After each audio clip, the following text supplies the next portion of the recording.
Evening and welcome to this year's edition of the live segment of the Global Pop-Up Newsroom. We are live from our integrated newsroom at the Asian College of Journalism, Chennai, and I'm your host, Simreen Wani. The Pop-Up Newsroom is a cross-border collaborative reporting project by student journalists from J schools around the world. It's a brainchild of Dr. Melissa Wall of California State University, Northridge. The theme of our news segment today coincides with the International Day of Elimination of Violence Against Women. While gender based violence may not be inevitable, it is certainly preventable. We begin by believing survivors and looking at inclusive, extensive, and comprehensive approaches that go beyond the superficial and address the root causes of violence and empower women and girls across the world. Centering voices of survivors across social sectors, health, policing, and justice can help end gender based violence. And with that, we start with the Indian segment of the show. We begin at Valuvarkotam, where our reporter Nishtha Pandey is covering a demonstration by the Women's Collective, a non-profit organization that works to marginalized, particularly in the rural areas. Nishtha, what's the demonstration all about and what's happening there? Hi Sameen, I am right now at the Valluvar Kotam and there's a demonstration going on by an NGO called Women's Collective. So Women's Collective is a Tamil Nadu based NGO which works on rural areas in Tamil Nadu for primarily in child abuse and elimination of violence against women. And they're doing a demonstration right now, which is basically a start of a 16-day campaign. So, as you mentioned, today is International Day for elimination of violence against women. And every year, Women's Collective does a 16-day campaign starting from today, in which they go around in various places around Tamil Nadu and aware people and aware school about what kind of violence happen against women. I'll just show you the demonstration.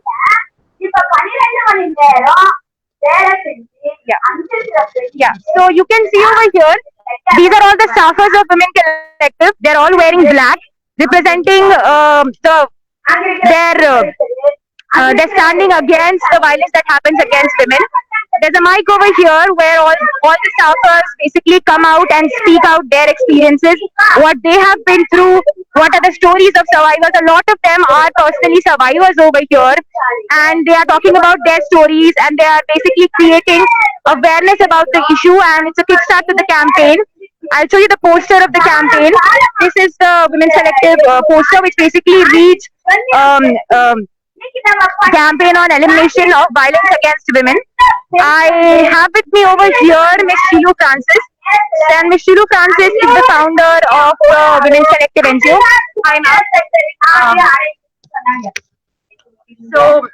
I have with me Miss Shilu Francis. Miss Shilu Francis is the founder of Women's Collective NGO. And we're going to talk about the campaign a little. So, ma'am, could you tell us a little about the campaign? Yeah, this campaign is the 2 weeks campaign which we are starting today, and it will go on till December 10th, the Human Rights Day, focusing about all-round issues. That is, we are not only focusing on issues of gender violence, we are focusing on issues of political violence, economic violence, cultural violence, all sorts of violence, because we feel that all the issues, all these companies or institutions are violating the right of the women. So we are focusing on this. So next 2 weeks, we'll be going to different villages, schools, colleges, wherever we are working, and we'll be focusing on issues of violence against children, women, agriculture, farmers, all those things. And we are working in 21 districts, so we'll be going to different villages in this district. So our main demand in this is we are demanding for total prohibition, because we see that TASMAC is the main, liquor is the main problem behind the issues of violence against women. And the second thing what we are demanding is we are demanding application of CCTV cameras in all the schools and colleges, so that everything will be covered, whatever is happening, and if at all the teachers or if the professors are involved in them, that their education certificates have to be totally banned. So that it has to be taken back by the government. So that is the demand we are having. The other thing is we are asking for code where they will have a gender balanced judges who would be able to give judgment for the issues of violence against women. So such demands we have, and these are the demands we are asking the government to focus on. And we are also asking the government to change the syllabus where they will be having education where the children will have sex education as well as the children will have gender education. So gender sensitiveness have to be given from the childhood. So it's not only to the children, it also to the judges, to the advocates, to the police department, to the teachers, to the doctors, because issues are everywhere. So the government has to change their policy. There has to, because there has to be a women policy. The government should have a gender policy, which should address all these issues, plus the budget, because we have more than 50% of women are in the country, in our state. So the government's budget, they have to allocate 50% for women. Even now the allocation is hardly 9%. Although there is that 3% gender budgeting is there, which is not reached in this stage. So it's hardly 9%. So we are demanding for 50% because we are 50%. So these are the things. Thank you, ma'am. Thank you so much for joining us. So, Samreen, that was Ms. Sheila Francis, and the campaign is basically focusing on having a better government initiative towards women issues in Tamil Nadu and in the entire country. She, as ma'am mentioned, she wants to work on political rights. The campaign focuses on asking the government to install CCTV cameras in schools and institutions, and also a ban on the TASMAC liquor shops or some management, because that is one of the root causes for violence against women, specifically in Tamil Nadu. And yeah, and that's what that says. So still now the campaign is going on, and they are very hopeful about the government basically listening to them. That was all quite interesting to hear, Nishta. I was wondering if they have imposed some kind of, or if they have some kind of a timeline for the government to achieve these goals. Yes. So when I talked to them earlier, I am so sorry because she's a little busy over here in the demonstration. So when I talked to her earlier, they want some kind of implementation to be done by the starting of January next year. So at least some initiative to be done before January, at the start of the January next year. Right. Yeah. That was quite interesting to hear and with her extensive list of demands. Well, violence doesn't just manifest itself physically or sexually. An aspect of violence that often gets overlooked, chiefly because it's so hard to define, is the mental health implications of such violence and abuse. To spark a conversation on just that, our reporter, Vedatri Rao, is in conversation with Dr. Tenmuri Somasundaram, a counseling psychologist at the Madras University. Vedatri, considering the number of women Vedatri, who endure stress and anxiety and distress as a result of abuse, your conversation with Dr. Somasundaram becomes extremely important. Right. And Samreen, as you pointed out, mental violence becomes hard to define because it doesn't manifest itself physically. And as Ms. Sheila Francis also pointed out earlier in conversation with Nishta, violence takes multiple forms. It can be economic, it can be cultural, it can be social, and often it works in tandem with each other. And mental health is an important aspect that needs to be looked at. So in my conversation today with Dr. Tenmuri Somasundaram, who is the head of Department of Counseling Psychology at the University of Madras, we're going to be looking at two strands of conversation. Number one is, why is it that psychological violence or emotional violence is often overlooked? Secondly, what are some of the ways in which we can build systems in place, or we can cultivate practices that help survivors seek assistance, and not just survivors, but create an environment for survivors to actually access better mental health facilities. Correct. So I'm going to talk to Dr. Somasundaram right now. Good evening, doctor. Firstly, my question to you would be just what we've just discussed with Samreen. Why is it that psychological violence or abuse is not recognized as much as physical violence, and why do you think that is? Yeah, basically, if you talk about the physical violence, it is taken for granted for two reasons. One psychological reason would be the learned helplessness. The people learn, no, okay, this is a norm by our patriarchal society, and also as it's a stereotype behavior of people. So my father was like that, my grandfather was like that, my husband is also like that, and I expect my daughter-in-law also to undergo the same thing. It is okay, it is common. So I think slowly we are also reforming from that, but still it will take a lot of time for us to get out of this learned helplessness. For that, first of all, the society and the community should come in. Whereas when there is abuse, how I'm going to report? Nobody knows about it. Even somebody, a girl, wants to report it, where she should go, how she is supported by the community. When she walks in a police station, how she's treated. When she walks in to her boss or a school headmistress, how she's treated. So all these things has to be explored more. Mr. Paul. And why it is not at all considered as, but definitely any physical violence and abuse has a psychological impact. First, basically, it starts with the feelings of shame and guilt. Secondly, helplessness, where it is no slowly turned into like I am like that. So I think as a psychologist, we need to give a lot of psychoeducation to our women students, parents of the girl students, and of course the boys and the fathers. Psychoeducation. Right. And Doctor, you've touched upon this in your answer just now. Could you elaborate a little more on the stereotypes that sort of make women feel this way and how that's intrinsically linked to them feeling a sense of shame and guilt and helplessness?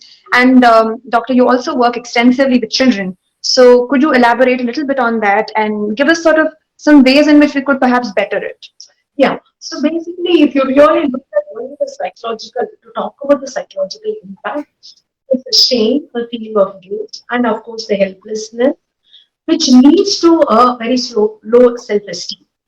So they develop a sort of a low self-esteem, lower image of themselves, but cover up with other things. But internally, they're always with a low feeling, which manifests into many other behaviors. That's why their interpersonal relationship with the peers, friends, later in their marital life also, it is very, very strained because basically internally they're not feeling okay.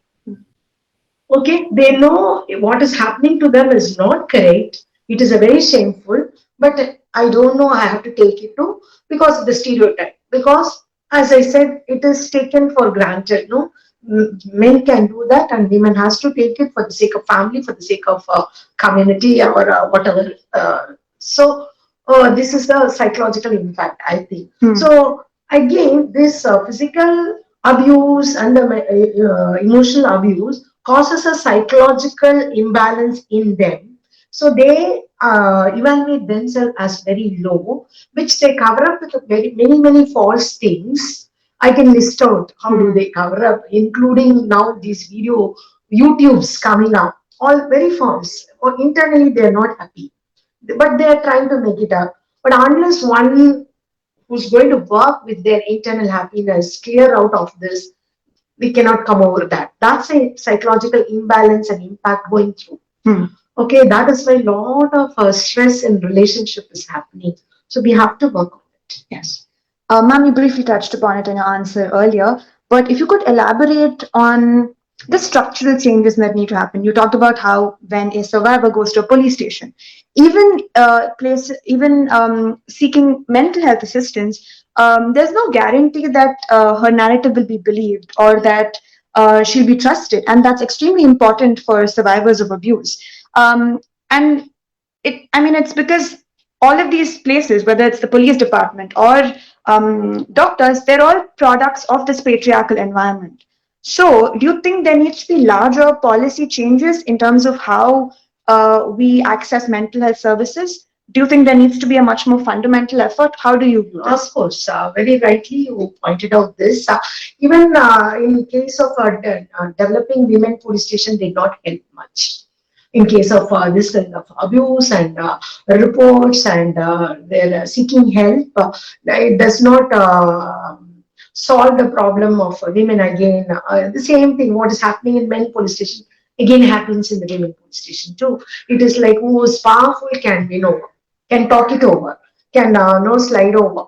All this is so. I would suggest as a professor of psychology. In fact, we used to discuss with another professor of criminology also, where every police station needs victim assistance. Any victim who walks in need to be careless, taken care, which is cannot be done by police because their training is entirely different. Then you cannot ask them to take a different role of being empathizing with a victim. It's very difficult for them also. It's not right on a part. Be a women police or a men police. They are entirely trained to tackle the criminals, to deal with the criminals. Then how do we again expect them? And they see very deceptive world. We don't know who's right, whether the victim is right or he is, because many cases of false allegations is also coming up. Again, no gender difference in that. False allegation can is done by both the genders. So it's we feel every police station, every system which is going to take care of this victims should have a victim assistance system where a psychologist, a sociologist, social worker should be there, should be posted in a government post or in a subsidiary post where these victims can directly talk to them, narrate to them, they can make the case study and then further take it to the police inspector or to the law and order or the police, whatever it is. This would be my suggestion as a no field specialist of psychology, counseling psychology. Um, as Dr. Tainmuri pointed out, I feel like there's two important takeaways from this conversation. Number one is intersectionality, the fact that violence doesn't exist in tandem. There are other factors that influence it and um, make it occur. And secondly, that lots of departments need to work together. The police department needs to work with psychologists. They need to work with sociologists. Everybody needs to work together in order to create an environment where victims can actually go tell their narrative and also seek assistance. And it's about fundamental change, as Dr. Very rightfully and very articulately pointed out. So, Simri. Thanks a lot, Vedanti. Thank you so much for that extensive conversation. I think we all learned a lot from that. Well, for our viewers who are just joining in, we are the Global Pop-Up Newsroom, live from our integrated newsroom here at the Asian College of Journalism, Chennai. And the theme for our show today is the International Day for the Elimination of Violence Against Women. Today, we have stories from not just from India, but also from Newcastle University in the United Kingdom and from Scotland. Well, now from women in India to women in Afghanistan. Ever since the Taliban takeover of the country, there have been frequent comparisons to their previous regime and what that meant for the women in Afghanistan when they imposed excessive social restrictions on women, including prohibiting them from accessing education, jobs, and public spaces without a male chaperone. Now that the Taliban are back, though there have been some sporadic protests against their rule, there is a need to have a conversation about what that means for women's rights, especially from the perspective of an Afghan woman. Sneha Swaminathan, our reporter, is in conversation with Leila Rasik, a student journalist from Afghanistan, on the apprehensions of living under a regime that is at war with its own women. Sneha, what does Leila have for us? Samreen, as we all know, the situation in Afghanistan has gone from bad to worse for women. I have with me Leila Rashik, who is a student journalist at the Asian College of Journalism, and let's ask her the questions.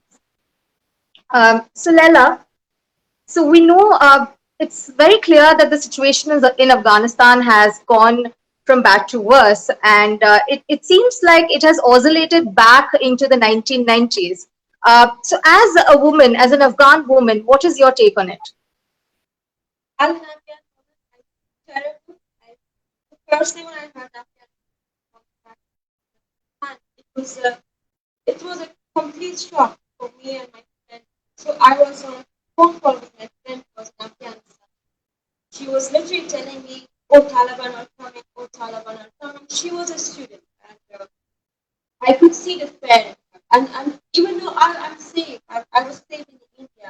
still I could feel other women that I knew in Afghanistan, Afghan activists, Afghan women activists, journalists, and any other woman, working woman in Afghanistan. So I was in contact with many of my teachers, my friends who are working as a journalist, who are working as a woman Afghan activist. So they literally couldn't go outside, and until now, most of them are still at home. So I feel like it's a really scary time for Afghan women. Like we as an Afghan woman, we know how like we're strong, but we don't have the capacity to fight against the Taliban and get all the rights that we have. So I feel like, as you said, the situation is getting worse and worse day by day, and we don't see any women in the parliament. We don't see any women working in any other TV. There are women journalists who are still working as a women journalist, but how they work behind the camera, behind the scene, there are Taliban holding guns on them. I have seen, my friends have seen pictures. So it's a really, really scary and saddening condition in Afghanistan. And we can't really do anything about it. One thing that I feel really, really sad and I'm really pissed at is that the world is quiet about what's happening about in Afghanistan, especially with the condition of women. Taking Afghans out of the country is not a solution.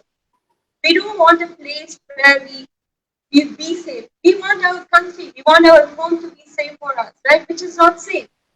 They're taking all the literate, like all the educated people outside the country. They're taking journalists, they're taking engineers, they're taking doctors. Who's going to be left in country, right? So, yeah. Absolutely, Leila. Also, we see that there's a lot of violence being perpetuated against women who work in newsrooms. The situation has been very, very tough for women journalists. So, you yourself, being a student journalist, what do you feel the future of journalism in Afghanistan looks like? We will not have any voice. Our voice authority has been shut down. Even just because Taliban wants to give the name, that we have changed. Just for that, they're just showing few women sitting in the Sneha, we would love to hear what Leila is talking. Would you please go a little closer? Yeah. Is Leila audible now, Samreen? Can you hear me? Yes, Leila, much better. Please go ahead. You were saying.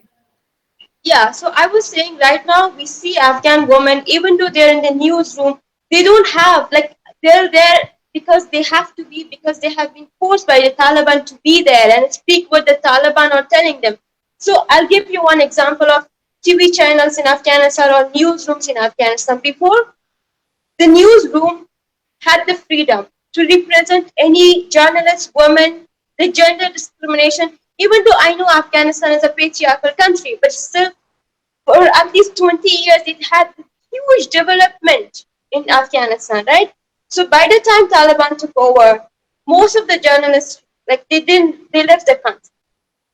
There were just few journalists, and they're talking whatever the Taliban are telling them to talk. They don't have the freedom to talk what they feel to talk about. They cannot talk about the freedom of women. They cannot talk about the freedom of expression. They cannot talk about anything. We don't have any right to vote. It's just the word. Someone just comes and rules us and takes our voices away, right? So it's basically like that. I don't think we have any voice during the Taliban rule.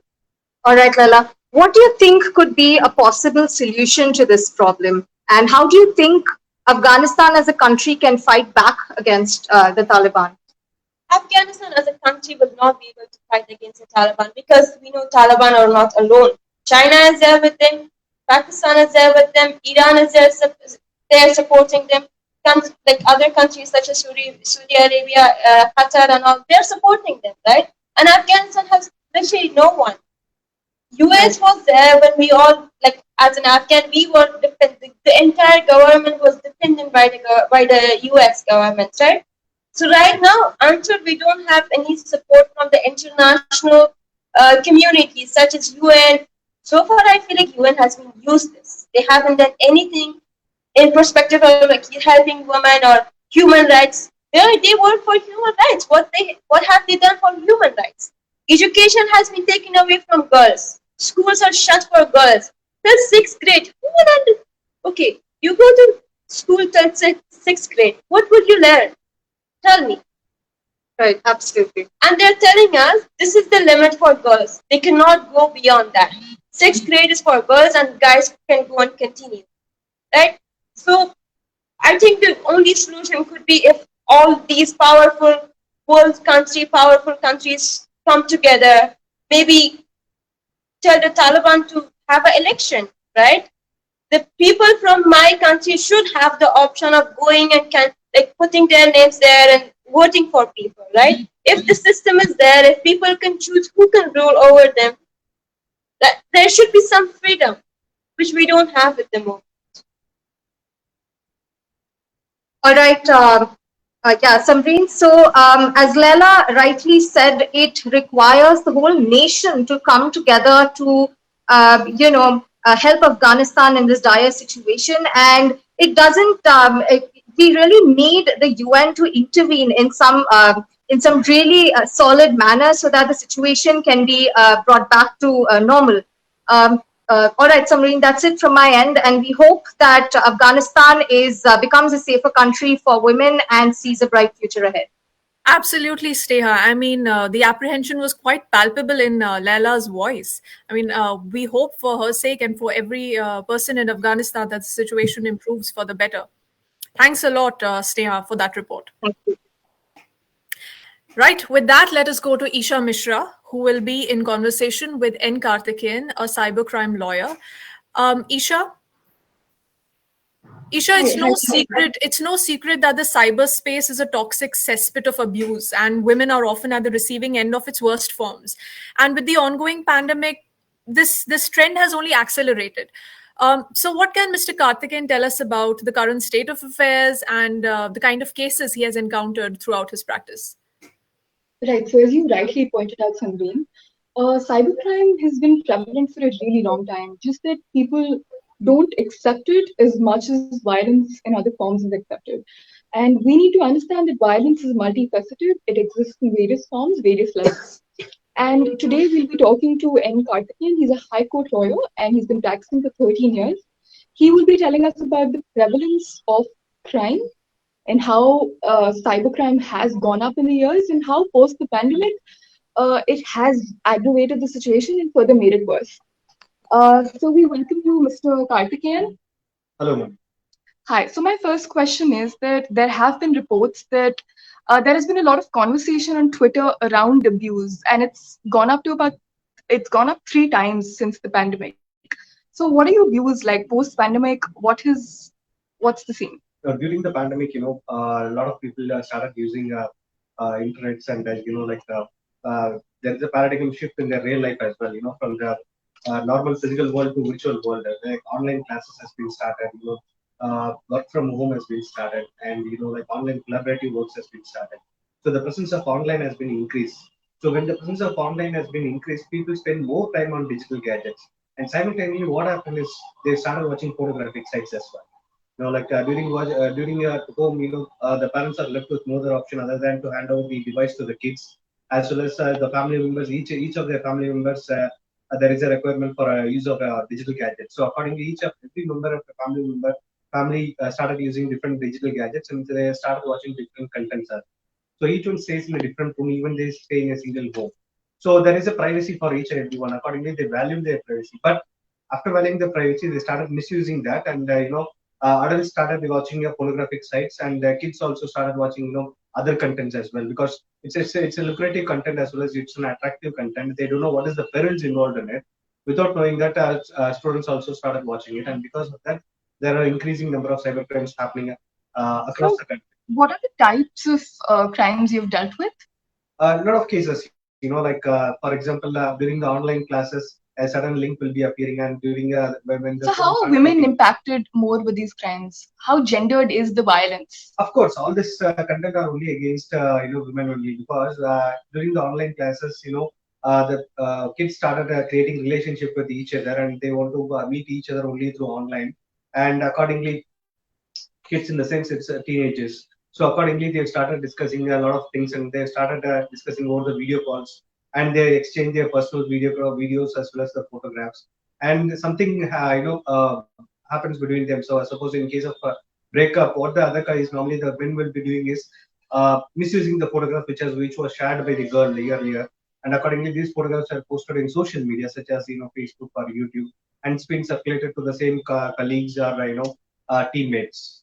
So, how many people actually come out and how many women come out and report? Because, like our counseling psychologist has rightly pointed out, there is so much shame associated to being a victim of violence.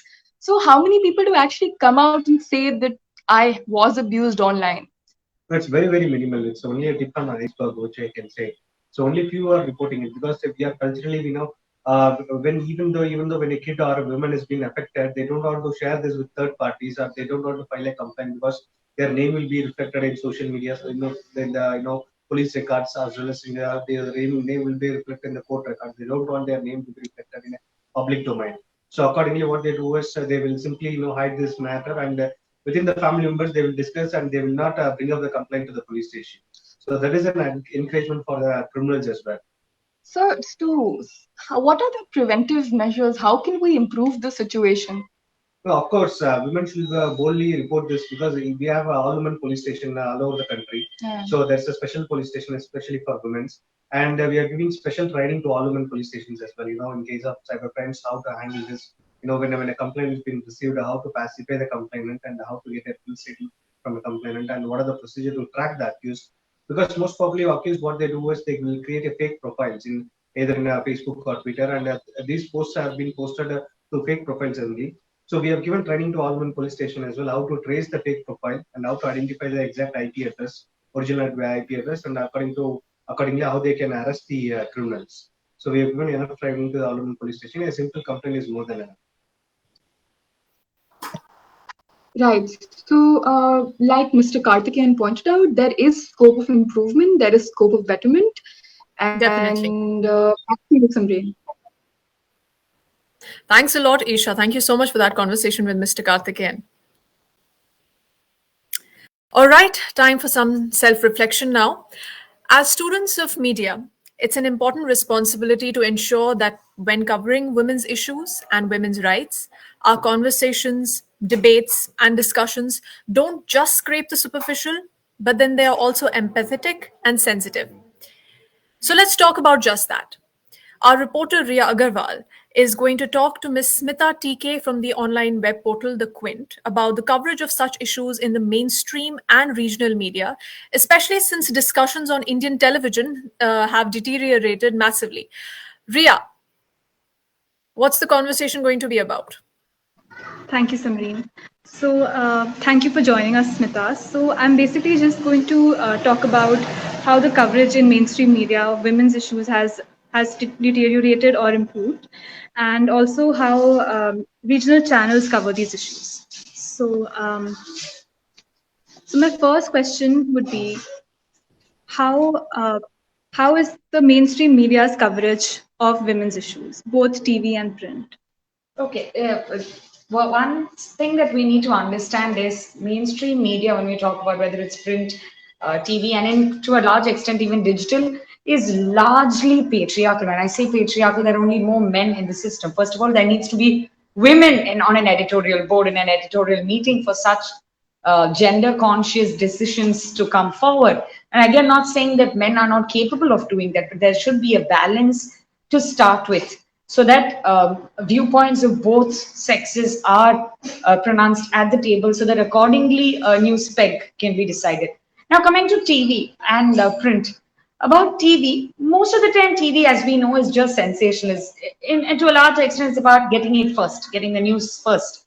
And in the rat race of running behind, trying to catch that headline first before anyone can flash, they often forget basic rules. Something as simple as I should not be showing the address, the road to the victim's house, because that's going to put her in danger. And that just goes against the whole idea of you trying to bring out the concept of harassment in any case. And I think in this, it's quite surprising that even at this time and age, when we have digital and everything, that kind of a culture has not changed. And I think that's the same thing that we've seen with all traditional forms of media. For that matter, I'm not saying digital media is not guilty of doing this. They do the exact same thing. In fact, it's all the more difficult to control something in digital media because anyone can post a picture of a child or a woman who's been harassed or victimized because of any reason, and there's no way to control it. And that is when digital organizations should censor, should ensure that one small tweet can go viral and can trigger another whole conversation. So that's why the responsibility, with all the more technology that we get, the responsibility to be right, to be conscious about what we're saying is there. And most importantly, we're in 2021 and still we lack gender sensitivity in journalism newsrooms or on the TVs and the newspapers and the screens. Okay. So would you say the coverage by regional channels, especially in Tamil Nadu, is that better or worse than the mainstream media? Okay, this actually regional channels play an extremely important role in deciding the pace at which a particular case is going. For example, I'm just going to give you a case from Kerala because that's the most recent thing that happened in the case of Anupama, the woman who had lost her child for about 11 months, and finally, after a very long tussle, when her father had huge political links, she managed to find her child. Now, this case about a woman, and there were a lot of rumors that came about questioning us. If anyone supported us, asked if they were supporting infidelity because she had a child out of wedlock with with a married man, and a lot of such reasons came forward. But it was journalists, it was local channels, Asianet and Manorama, who didn't let go of that place. In fact, they sat with her for the protest for many days, for over a week. They called the father of the woman to their place. In fact, that is one of the key evidences that they produce in the court. So in this case, journalists were instrumental in making sure to just project her voice as what it is. There were no opinions added to that. And I think that way regional channels can play a huge role. At the same time, they can play an extremely derogatory role in a way because most often we see regional channels flout norms. They tell the name of the person. They expose everything that happened, and a lot of rumors are being narrated. Now, this can really determine what is the narrative a story is going to take. So that's why there is a lot of responsibility the regional channels should do, but it's either swings both ways. Either they actually manage to get justice, or it just fizzles out to a very ugly characterization of the woman involved. So I think regional channels do have that onus because they can actually pull a national or an international channel to focus on something even as micro as happening, say, in this particular street. Okay. So thank you so much for that report. And as you can see, like there is a lot to be desired from the coverage of issues, but hopefully we can learn and we can improve in the coming year. So that's it from my side. Thank you. Absolutely. Thank you so much, Ria, for that report. And thank you so much, Smita, for talking to us. Well, for viewers who are just joining us, this is the Global Pop-Up Newsroom, and we are live at our integrated newsroom here in Chennai. Let's go to Alwarpet now, where our reporter Drishti Sharma is at the Myrtle NGO. These people are working with victims of abuse. They work for rehabilitating victims of abuse. Now, these are stories that don't get the kind of traction that they deserve. Drishti, what do you have for our viewers today?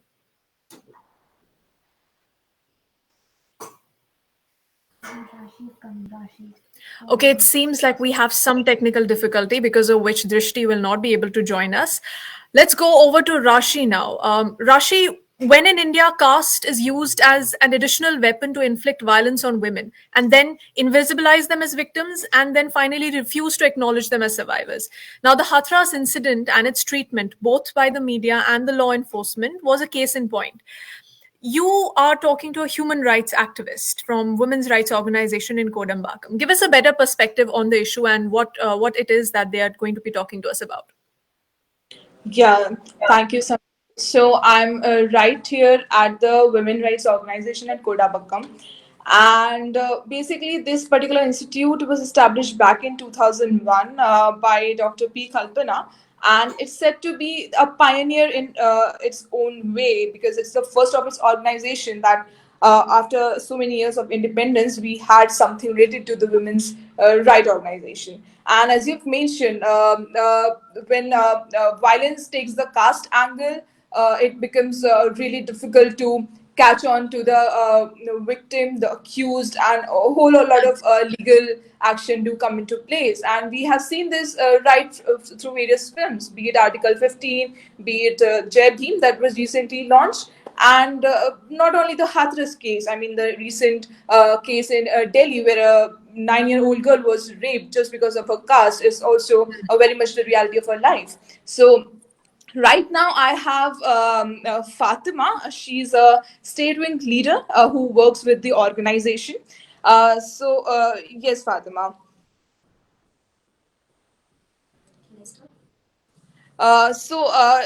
Fatima, tell us about what sort of basic caste related cases that come at your place on sexual harassment and the violence. Hi everyone, good evening. Myself Fatima.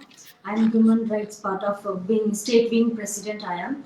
So we are dealing is different cases in day by day. We are handling here is many cases comes. Okay, especially the cause and violence because particularly the when it comes up by the cause. Always the women are looked down. Whatever they are educated, non-educated, and they looks poor or high because of the cause. They always look down, especially women. Wherever we even go to that domestic violence are more. Even we go to the corporate level work or even a government job, even private job. Everywhere we face the same problem. That cause-wise we face the problem. Once Tamil Nadu is the biggest place in many rural area and village people, and still the people are suffering in because of the cause. They're not coming out. Even they want to be a victim, it won't be. They don't look forward to do something. Nobody come forward for them to help out. So since every day when we get the complaints, we just look into that. What is that? Why she is suffering? What way she need a help? We just go and look into that. We handle the problems accordingly. Fatima, what is the legal help that you get probably from the NGOs apart? And I mean, if you can just tell us about the procedure, about if a complaint comes to you, and especially related to caste, because I think a lot of law angles do come into place. So, what is the procedure that you in general See, follow? the calls come, our president, Miss Kalpana, Dr. P. Kalpana handled the problem. Case study, she is the one take immediate calls, even it's a day or night, 24 bar we are available. So immediately call comes, she's take a first step, she give the first step, what we have to do there. And she give the prescription, who can handle it, that particular location, who can able to handle. And she have the many people here, the area wise, location and district wise. If call comes, immediately the prescription have to handle the location. So she have arranged the person in local, just look into that, what is happening exactly. In that case, next step what she have to do, immediately she will take some report or written wise complaint, she's take it, and then it can be handled by the women's organization, women rights organization. She will handle it. Even it scope bigger issues, it have to go to the society, it have to go to the government. People have to aware of this solution. The person should get punished. Then she go to the police, government officials. So for that we have the advocates team we have. So through the advocates team we go to the police station and we raise the complaints, and against that they will take forward, and we step by step we follow what's happening exactly to her. And after that they what the procedures they handling, if they are handling right or not, she's getting the solution or not, she's problem getting solved or not, everything we just follow up and check. If she's not get us the right things, again we just try to come up with some solution. Thank you so much, Fatima. That was a good way that you have explained us how the whole thing works at your organization and how the caste based things work. So, Samreen, this was from my side. I hope we got to know the whole procedure this organization puts in contribution while handling the caste-based violence when it comes to, in particular, violence against women. And that was all from my side. Thank you. Thanks a lot, Rashi, especially about the point on follow up. I think that's also very important. That doesn't get spoken about too much. It's not just important to rehabilitate, it's also important that we follow up with survivors and see that, everything is well in their lives. So thanks a lot for bringing us this report, Rashi. Thank Next, we go to our reporter, Vithi Joshi, who has a story from Border. Vithi, you were telling us about how trans experiences with violence have been historically and systematically erased from any conversation surrounding violence against women. And since I know that you're incredibly passionate about this issue, talk to us more about why and how can we address this alienation as a priority? Thank you for giving me the space, Samreen. Right, as I was just talking to people here, there is a historic negligence of the trans experience altogether, right? We don't, let alone being acknowledged as women, we don't get that space. Even when we get opportunities, we there is lack of identity, there is lack of acknowledgement, there is lack of basic dignity in different places, whether it's professionally, whether it's familiarly. So I am here in Porur in conversation with Mrs. Rekha ji, Miss Rekha ji, I'm really sorry, and her daughters, and we will get into a conversation about different things, about professional spaces, about family structures in the trans community. Let's hear it, ma'am. Hi, this is Rekha here. Very good evening to one and all here. Thank you, Vicky, for giving this opportunity. Um, so, actually, I work as a HR head for one of the IT concern in Chennai. Um, so, what is that question? We can we have a little bit of information about professionally what the trans experience is, how trans women face a different kind of violence, or any specificities of violence that trans women face? Yeah. Uh, Actually, when I want to say about my own experience, in 2019, I changed completely. I went for an SRS, and before that, I was working as a HR assistant vice president HR with one of the leading financial group. Uh, so totally, I have around 15 years of experience. Okay, in 2019, I left my job and I went for an SRS, and after my full complete transition. I felt there is a big gap between a corporate and a transgender community.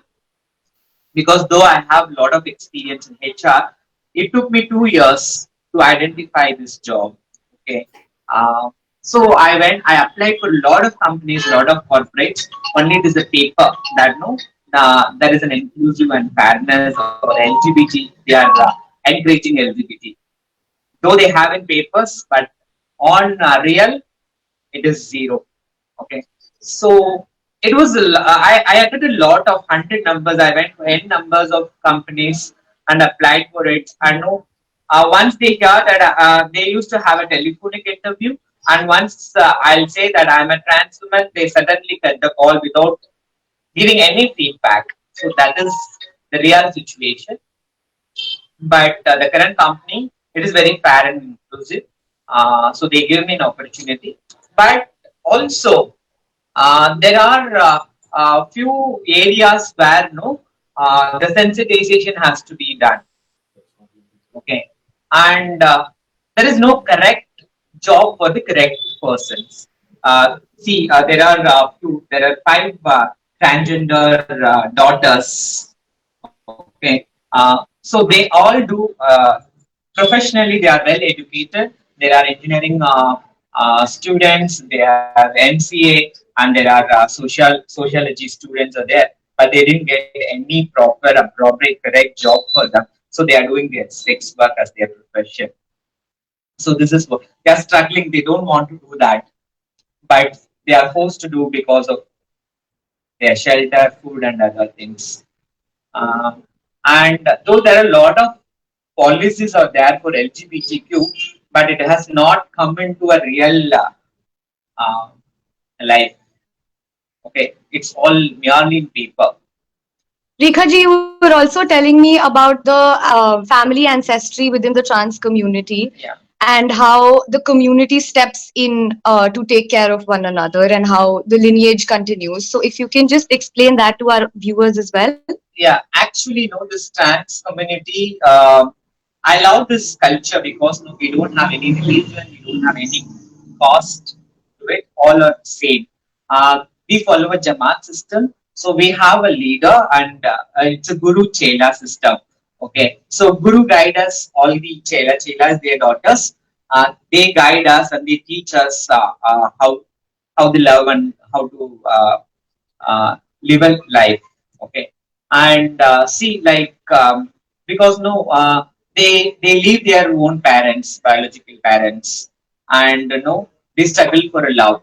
They want love. Okay, so here there are their own sisters. They treat as their own sisters and own mothers, and they give lot of love and affection towards them, because like, after their surgery, the hormone changes, uh, they affect psychologically, mentally, and as well as physically. So there should be a hand to hold them. Okay, because my guru and my mother-in-law, my guru's guru, all they guided me. Okay, similarly, like, I want to guide my own transgender community daughters, so that they should not feel that I am alone. There is people behind me. My gurus behind me and my sisters are behind me to support me. Okay, so we all support each other financially, mentally. So that's what how the family grows in, because their own mother and father, that they are not accepting them. Okay, so only like we have our own transgender community people to accept us.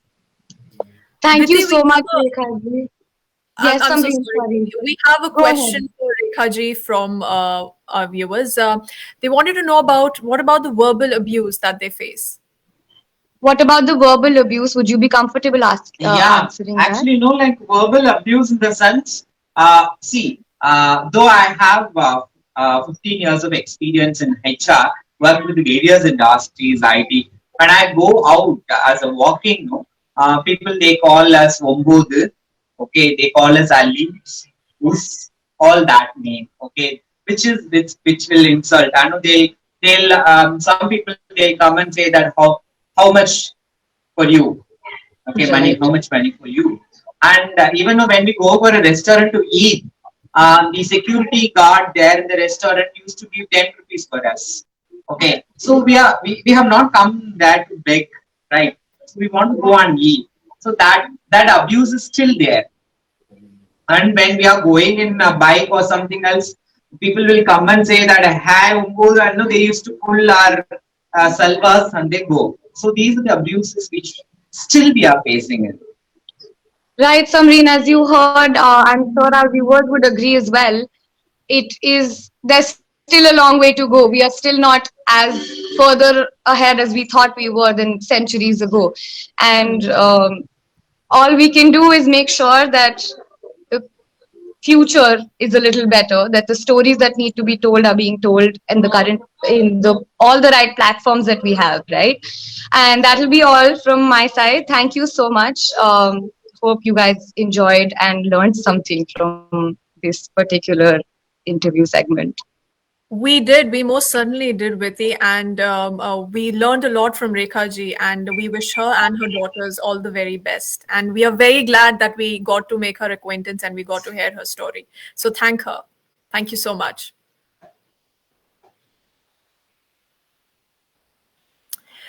To Amanjakarai now, where Anushka Sone has Jaya, the manager and a trans rights activist, as Sahodaran. Sahodaran is one of the oldest running LGBT organizations in India. Anushka, what is the conversation going to be about? Hi. Yes. So as we saw Viti's interview right now, and we heard what Rekha ji said, and even after 75 years of independence in India, our trans people are still questioned. Their identities are questioned, and they're harassed and abused. So right now I have with me Jaya, who's a LGBTQIA plus activist, and also the general manager at Asahodran. So hi. So could you please talk about what are the challenges that the community faces and the difficulties, if you could shed some light on that? Hi everyone, good evening. Thank you so much for this wonderful opportunity to meet you all. I'm Jaya, General Manager of Sapodran.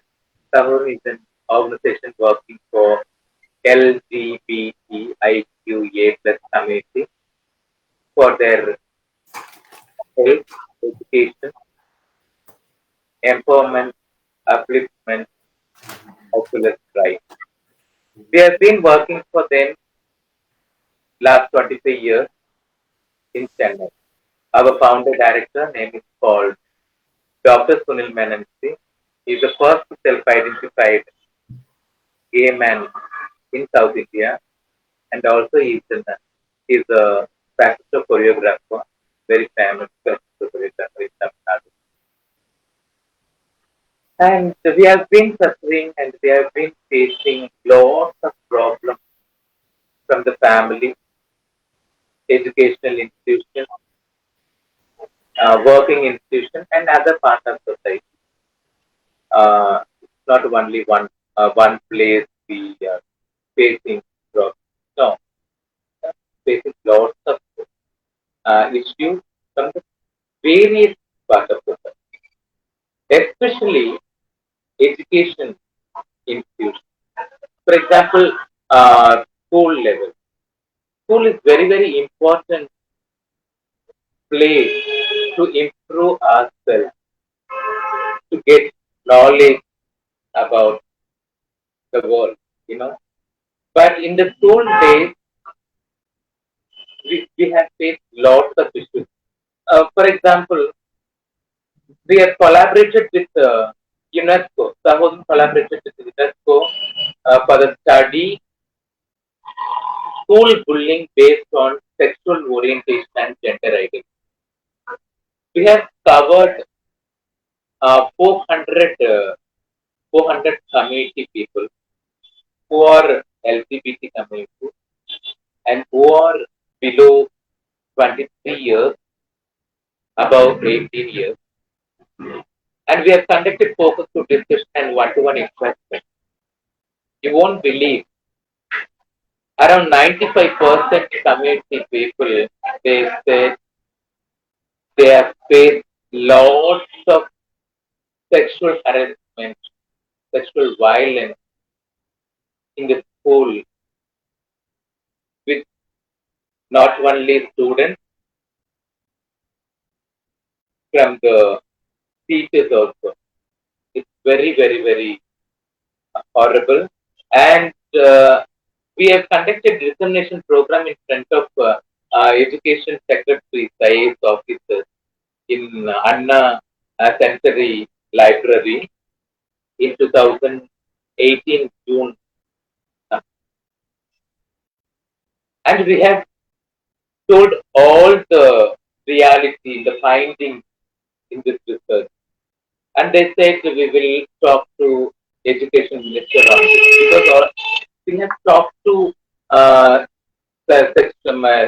school education secretary and director of matriculation school, director of primary school, doctor of director of higher secondary school. All the higher officials were there, and then they said like that. So we have to we will talk to school education minister, and then the book published. The book published after 6 months from the dissemination program, School Education Minister, on those periods, Mr. Honorable Mr. K. Sengotian came and given a speech, not about the LGBTIQ community. They specifically said, he said, for trans women community, that is called third gender community, hereafter, we will conduct prayer. We will give a good speech about in the prayer. So this is not a government order. This is only for the circular.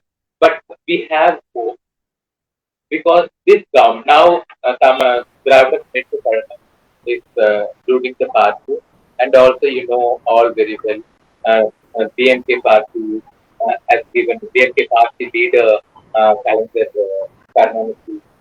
Uh, so he has given name till Nantai. So we hope they will give more and more welfare schemes and welfare activities for transgender. Right, right. Is there anything else that you would want to tell the audience and would want to convey a message to our viewers right now? Yes, in my point of view, we are all know about transgender community. Transgender community within the transgender community. Transgender is not only trans women, also trans men. Trans men are there, but we are not speaking about them. We have to speak about it because there are they are facing lots of stigma discrimination rather than trans women community. At least we have some hope. We have Jama system, and we have some survival options, but they do. They do. So we have to think them first. And also,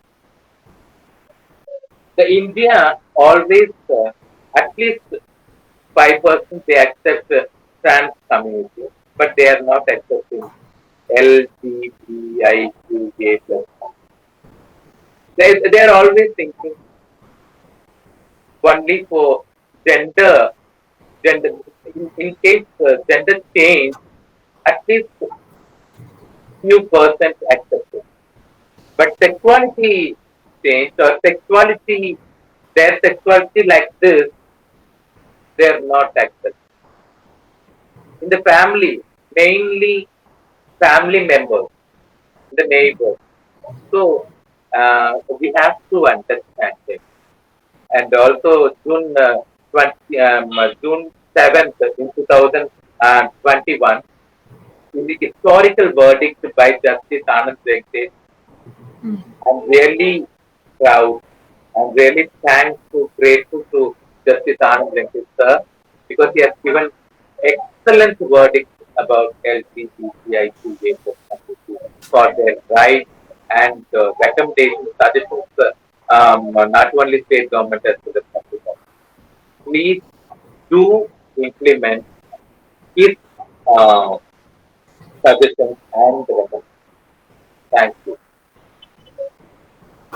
Right. So, as Jaya has pointed out, and I would like to leave on that note that we all take away whatever she has said with us and implement it in our lives. Absolutely, Anushka. Absolutely. I'm glad that we are having this conversation with Miss Jaya. Thank you so much for bringing us the story. Now, with the onset of the pandemic, as classes shifted online, so did abuse of school students. Our reporter, Nirmala Murali, is in Mogaper at the Green Valley Higher Secondary School, and she's going to be talking to us about the measures taken by them to keep students safe during the pandemic and during these online classes, sorry, that were held during the pandemic. Nirmala, walk us through. Hi, Samri. So if you Google sexual harassment here at schools in Chennai, you're going to find back-to-back articles of here's another student who has committed suicide. What's worse, people have actually Googled what to do. My daughter is facing sexual harassment at schools. Isn't it scary where in a country we believe in law, legal system and policing, people actually Google crucial stuff and It's scary. women end up taking their own lives. So the issue is obvious, but people still don't realize the scope of the problem. And we are pretty sure even those who understand the problem are still surprised when there's an incident or when they look at the facts. So today we are going to talk to the correspondent of Green Valley Matriculation Higher Secondary School here at Mogapet, Chennai. Hello, sir.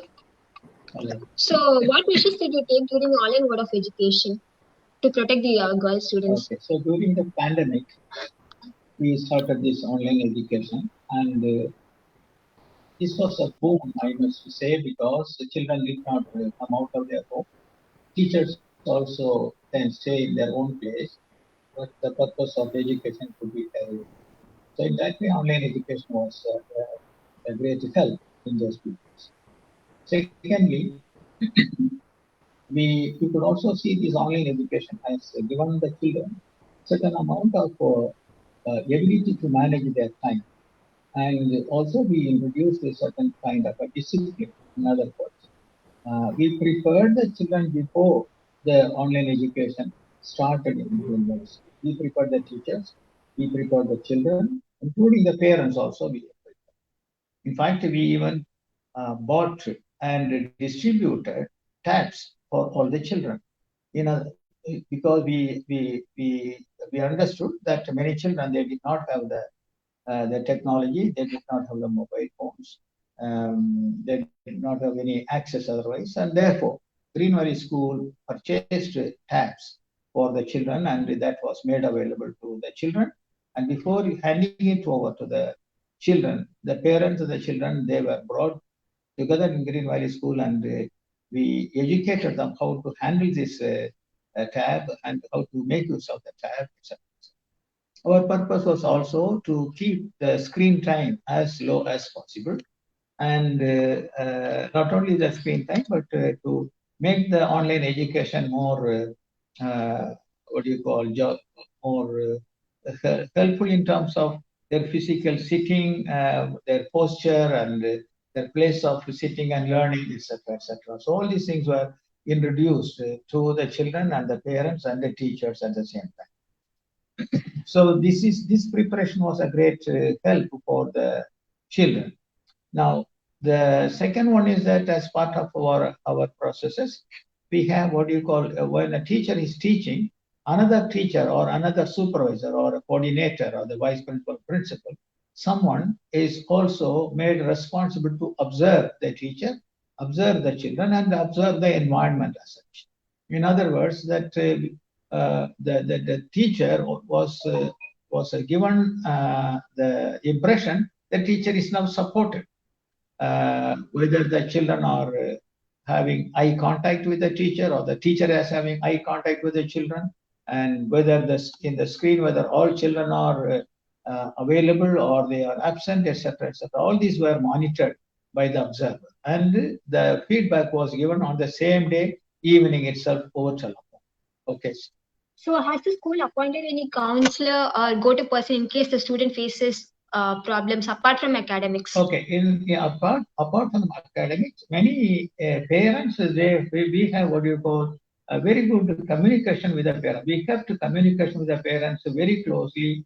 In other words, during the pandemic, our communication was 50 times more than in the normal times, which means that we were asking the parents regarding any problem faced by the child, whether any help was needed from the school, etc., etc. So in that way, we do not call our teachers, the one or two people who are made responsible as counselors, but they were known as what you call relationship staff. These relationship staff, they were closely maintaining the communication with the parents, and they were also talking to the children in the presence of the parents when at home. So some of the children they brought some of their issues to our relationship staff, and our relationship staff also handled this matter in such a way that it should not be hurting the parents, it should not be hurting other people in the family. In that way, children were helped and assisted.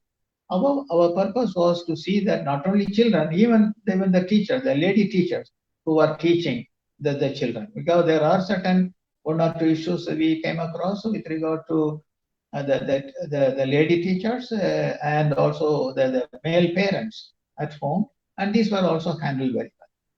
Thank you, sir. So these measures can be taken by other educational institutions too. These measures do not completely guarantee us a change in the history of how women are treated, but it does provide us some hope. In a country that believes in women, just because some issue would arise, parents are not always the go-to person a woman has in her life when she faces harassment outside in the outside world.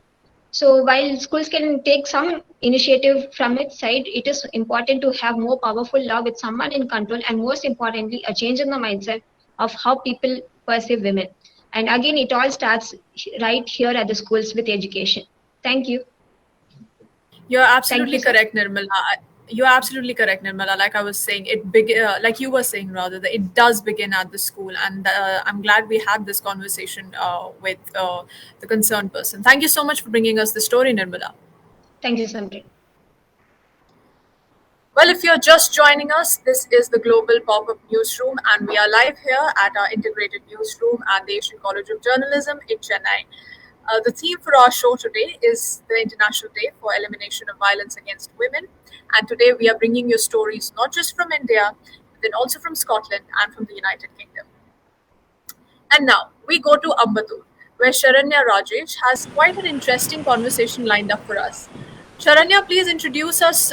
Please introduce us and our viewers to Miss PV Rajia show. Thanks, Samreen. Recurring incidents of violence have made many of us really rethink traveling alone at night, particularly as women.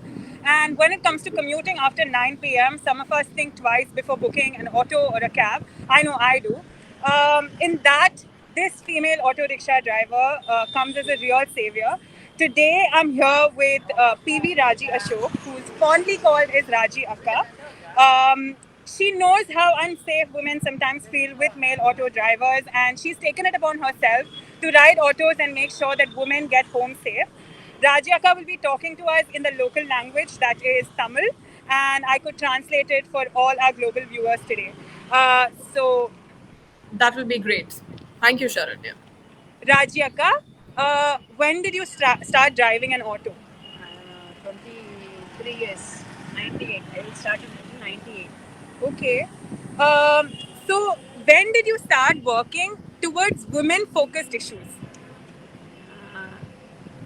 ரொம்ப நாளாவே எனக்கு ஆசை பெண்கள் வந்து பாதுகாப்பு இல்லாமல் இருக்காங்க ஆனால் இந்தியாவில் வந்து பெண்களுக்கு பாதுகாப்பு அதிகம் தான் எஸ்பெஷலி தமிழ்நாட்டில் பெண்கள் வந்து சேஃபாக இருக்காங்க அதர் ஸ்டேட்டை விட தமிழ்நாட்டில் சேஃப் பட் ஆனால் கூட நம்ம பசங்களுக்கு பெண்களுக்கு சேஃபாக கொடுக்கணும் நல்லா இன்னும் நம்ம சேஃபாக கொடுக்கணும் அந்த பெண்கள் சேஃபாக இருந்தால் கூட பேரண்ட்ஸ் அந்த அந்த அவங்களுக்கு அந்த பயம் இருந்துகிட்டே இருக்குது நம்ம பண்ண பசங்க சேஃபாக வருவாங்களா அப்படிங்கிறதுனால அதனால அந்த பேரண்ட்ஸுக்கு ஒரு பயம் இருக்காமல் இருக்கட்டும் அப்படிங்கிறதுனால பெண்களுக்கு நான் வந்து சேஃபான ரைட் கொடுத்துருக்கேன். So she's saying that more than women, it's the parents, given that the way the world is now, and that's what inspires her to work towards women-focused issues.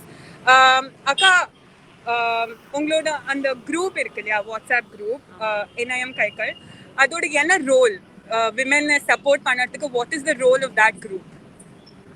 Group பார்த்துட்டோம்னா நம்ம ஃபுல் அண்ட் ஃபுல் இப்போ வந்து முதல்ல auto drivers மட்டும் இருந்தோம் இப்போ woman எல்லா லேபர்ஸும் நம்ம அதில் யூனிட் பண்ணிட்டு இருக்கோம் பெண்களில் வீட்டு வேலைக்கு போகிறவங்க வேறு எந்த வேணும்னா அவங்கள யூனிட் பண்ணிவிட்டு அவங்களுக்கான ஒரு சேஃப் அவங்களுக்கு ஏதோ ஒரு பிரச்சனை ஃபேமிலி இஷ்யூ இல்லாட்டி ஃபைனான்சியல் சுச்சுவேஷன் இல்லாட்டி ஹெல்த் இஷ்யூஸ் அவங்க ஒரு வண்டி ரிப்பேர் ஆகுதுன்னா அந்த மாதிரி அந்த குரூப்பில் கம்யூனிகேஷன் பண்ணிவிட்டு நம்மளுக்கு அவங்களுக்கான ஒரு இதை கொடுத்துட்டு Right. So she's saying that in order to empower women, all these issues are very interrelated in a sense, and it's really important to empower them in a very wholesome way. And therefore, these support groups like hers are very, vital in order to provide support for women.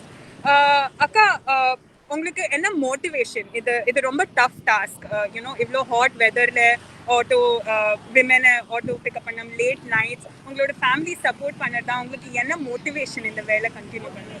ஒன்றுமே இல்லை நம்ம லைஃப்பில் வந்து ஏதோ ஒன்று சாதிச்சுட்டு போகணும் எல்லாருமே வாழ்ந்துட்டு வாழற மாதிரி இல்லாமல் இன்னைக்கு காமராஜ் பார்த்துட்டிங்கன்னா படிக்காமல் ஒரு முதலமைச்சராக இருந்து மக்களுக்கு சத்துணவு திட்டம் கொட்டுவாங்க அவர் எந்த மோட்டிவேஷனும் எதிர்பார்க்கல அவருக்கு எந்த இதுவும் இல்லை மக்களோட நலன் இதுல மோட்டிவேஷன் எல்லாம் இல்லை நம்மளுக்கு அடுத்தவங்களுக்கு சப்போர்ட் பண்ணும்போது நம்மளுக்கு ஒரு ஹெல்ப் இன்னைக்கு நான் ஆட்டோ ஓட்டி பாஷா மாதிரி சினிமாவில் தான் வர முடியும் ஒரு ஆட்டோ ஓட்டி பணக்காரராகி இல்லாட்டி பால் வித்து பணக்கார சினிமா ஆனால் நீ ரியல் லைஃப் அப்படி கிடையாது இட்ஸ் வெரி டஃப் அதனால நான் எனக்கு இனிமேல் வந்து நான் பங்களா கார் கட்டி நான் சாட்டிஸ்ஃபேக்ஷனாக இருக்க முடியாது ஆனால் என்னோட சாட்டிஸ்ஃபேக்ஷன் அடுத்தவங்களுக்கு ஹெல்ப் பண்ணுது நம்ம வாழ்க்கை நம்மளுக்கு மட்டுமே இல்லாமல் இன்னொருத்தரோடு சேர்ந்து வாழணும் அந்த சேர்ந்து வாழும்போது நல்ல ஒரு சந்தோஷம் கிடைக்கும் அந்த சந்தோஷம் தான் எனக்கு முக்கியம் Okay, Akka, thank you so much. Uh, Right.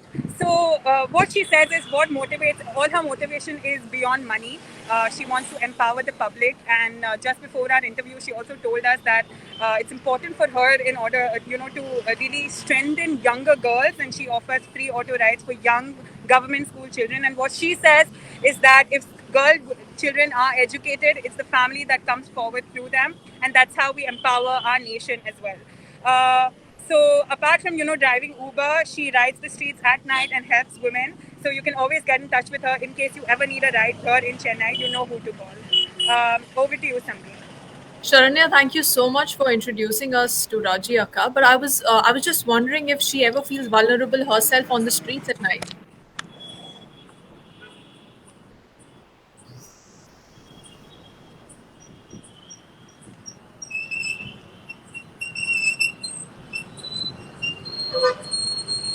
Sharanya, can you hear me?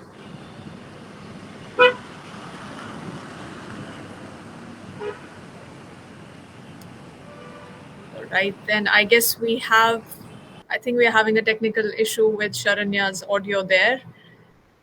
Well, let's go to Anaga Ganesh now, who is at Chepok at the Tamil Nadu State Commission for Women.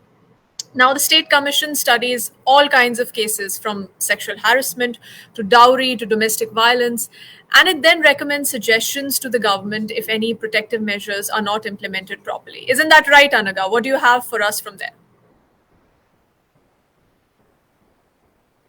Yes, Samreen. Like you said, the Tamil Nadu State Commission for Women deals with all such kind of cases, like from sexual harassment to dowry to even violence, even cyberbullying as well. So all these are very sensitive and important cases that they deal with. And right now, I have with me Mrs. Jamuna Ramesh, who is the member of the State Commission for Women. And she is going to elaborate us more on what they work, how do they go about the cases that everyday deal with, and yeah. So, ma'am, could you tell me that, how does your commission, work, the procedure that they go about when they get calls from women and they are in help? So, what is the procedure? Actually, this is a statutory body. It is constituted in 1993. Right? As soon as we receive a phone call from a victim, can you hear me? Whenever we receive a phone call from a victim, what we do is we immediately call the local district social welfare officer, and we will tell them this regarding this case, and we will send the protection officer. Each district have a protection officer, so we'll send a protection officer immediately to the place where we place of the victim. Okay, so the protection officer will go there and they will rescue the victim from there, and even the police personnel, they will take the police personnel with them also, and immediately a case will be filed against the person who committed the violence. Okay, Okay, then we will follow up the case. We will follow it up. They have to give us the report. Right. So, how many cases I you have followed up and they have actually given justice to the women? Giving justice is not a easy process. It will Right. take some time, right? See, during the pandemic situation, we received more than 270 cases of domestic violence and 236 of sexual harassment cases. So, in all the cases, we immediately take actions. Okay, because we can't go there directly. So, we will send the police officials or we'll inform the SP. They will take actions against all the cases. Okay, every day we receive more than 60 to 70 petitions. Okay. 70 complaints. In that, most of the cases are in the workplace harassment cases and inequality biased cases. We address them also. Right. So, lastly, ma'am, how do you try to create awareness of the violence against women that is happening every day through your commission? So, how do you go? How do you create that awareness? Yeah, we do conduct awareness programs in all the districts. We even conduct some seminars also, including that we include in the seminar we include college girls and the social workers, and then that self-help group women. So we tell them what are the facilities that government are providing for safeguarding the victims and how to protect them and how to bring them out of the trauma. And then the government also provide a one-stop center. So what they do now, they rescue the victim from the violence and they give counseling to them to come out of the trauma. Okay. Okay. So, so as Jamuna ma'am said that they look into the matter as soon as possible, and they even do awareness programs. So that is very much important in today's time, because even though there are I mean, people are creating awareness, but I don't think we are still there. We might be there, but we need to create more awareness to eliminate violence against women. So, Samreen, that's all from my side. Thanks a lot, Anaga, for bringing us that report. Thank you so much. Thank you. Well, from the Tamil Nadu State Commission for Women to the F4, All Women Police Station at Thousand Lights now. Um, it's a special cell which is dedicated to handling crimes against women in the city. Our reporter, Babita Pandey, will be having an interaction with the Deputy Commissioner of this station, Ms. Shamila, who is heading this police station. Babita, tell us more about how they ensure women's safety in the city. Good evening, Samreen. And today is the International Day for Violence Against Women. I am here at the F4 Police Station, Thousand Lights, and I was about to interview DC Shamla ma'am, but just now she went for a meeting. So I'm here with the Inspector Murugeshwar ma'am, and she will tell us more about how it goes. So, yeah. Good evening, ma'am. First of all, thank you so much for actually stepping on the ground and helping to eliminate the violence against women. So, my first question to you would be that what is the number of cases which you get for the violence against women, and what are the nature of these cases? Like, are they sexual assault or domestic violence? What is the nature of those cases? Nature means violence against means there are family issues will be there. Right. Somewhat illegal conduct, Right. then dowry harassment, Mhm. there are drunkenness harassment, Mhm. such of harassment, sexually harassment for children and Right. married persons will suffer a lot. Most of the cases, dowry harassment and sexually harassment is coming in case. So, are you conducting any special drive for awareing women about this violence, or are there any special apps which they can install and you can reach out to them? In Tamil Nadu, the Kaval and SOS app is there, and the Kaval Karangal is there in our police field. Right. Within 3 minutes, the police will reach their location from where they call. Uh, from if anybody is in a what you can in dangerous spaces, as soon as they touch the SOS the app button, the location will be shared with the control room or control room. Within 3 minutes, the police will reach that place. If there is no possible to send that, there is the trigger mode also. Right. If they shake itself, the location will be go to them, and suddenly the police will come and help it. That's right. And ma'am, during COVID lockdown, as we all know, that the violence against women was increasing. So, what is the scenario now, and what was it then? The cases are getting better now, or is it just like that before? Most in COVID station, both the husband and wife are in the same places. Right. So they were doing works campaign. Um, some what do you say? Some problem they got solved together itself. Right. Sometimes they will get a quarreling and a comments. Right. All right. Thank you so much, ma'am. Thank you for your time. Well, Samreen, as you saw that the cases against women are actually moderate, and police is actually doing a lot of good work, and they're having an app to save the women. So that's all from the FO Police.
seem to think that women and children experience coercive control as a separate event from the continuum of abuse that they experience, which is domestic abuse. But actually, it is very, very difficult to find a case of domestic abuse that that we see and that we support where coercive control isn't present. In some of those cases, physical violence is present. In many, it isn't. But there is almost always fear and there is always control. So the idea that somehow COVID and lockdown has created more domestic abuse is really flawed. And I know that's not what you were saying. But the media very much has portrayed it as if COVID has caused more domestic abuse. Our experience is that COVID and lockdown and restrictions on movement gave perpetrators of domestic abuse. Some of them used physical violence, probably. Most probably did not. Another tool or tools for controlling children and women who they were already abusing.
That there's still a lot to be done, and if so, what do you think should still change in today's day and age? I mean, the two objectives of the campaign were that stalking was to be recognised as a specific criminal offence, and that campaign went right across Europe. Started with Scotland, England and Wales, and then I took on the rest of Europe with it. And the second part of the campaign, or the objective, was for victims' rights to be enshrined in law, for victims to have a voice and a place within the criminal justice system. Now, that has been the catalyst for, certainly across the UK and in Europe, for all these new legislative reforms. These psychologically abusive crimes have now been recognised, such as domestic abuse, abusive and harmful behaviour, etc., etc. A lot of these new legislations have come in on the back of the stalking legislation, but we now have the Victims and Witnesses Act. The recognition that victims are vulnerable. It's not just about a criminal justice system. The clue's in the title. It should be a fair delivery of justice. And the violation of another human being's human rights, which does not come into our criminal justice system. So we need to be able to ensure that any victim who's forced to engage in this system will be treated with respect and dignity. And there is a lot underway, like the trauma-informed approach that the Scottish Government starting to unroll. We're recognising that victims of crime are traumatised. Offenders do not enter into a criminal court guilty. They are innocent until proven guilty. But victims of crime do not enter into a criminal court undamaged. It is not a zero balance, so we have got to support those victims and help repair. If society or the state's going to hold offenders accountable for the crimes they have committed, which means damage has been done to other people, human beings, then the state has got to take responsibility for helping repair some of that damage. And that's what we're pushing forward. So in terms, obviously, in Scotland alone, how many stalking victims, obviously, a year would you say there is in general? Within a 12-month period? Well, Scottish Criminal Justice Survey figures, the most recent ones are 11.8% of both men and women. And we have just conducted our own research survey with a very high sample group, so it's a good piece of research. It's not been launched yet. It will be launched in the new year, but we're stating 15%, a much higher number than Scottish Criminal Justice Surveys. I think ours might be nearer the mark. For Action Against Stalking, which is a joint project with University of West of Scotland, that's pioneering. This is the first ever. And when you look at research on stalking, it's outdated. There is no up-to-date empirical research. So we need the universities. This is, the launch of the new centre with UWS. We're going to change that by encouraging more students, master's students, PhD students, applied research. And the other side to that, and we want it to be global. We want a global response to encourage other universities to join us as well and share that research, share their research. The other key aspect to this is students, young people are the voice of change in our society. Thank you, Anne. Thank you. Back to you, Rebecca, in the studio.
We could be the first nation, as far as I know, in the world that established a funding structure for domestic abuse services that was need-based, not based as our existing system is, and as many as I know of around the world, on historical accident.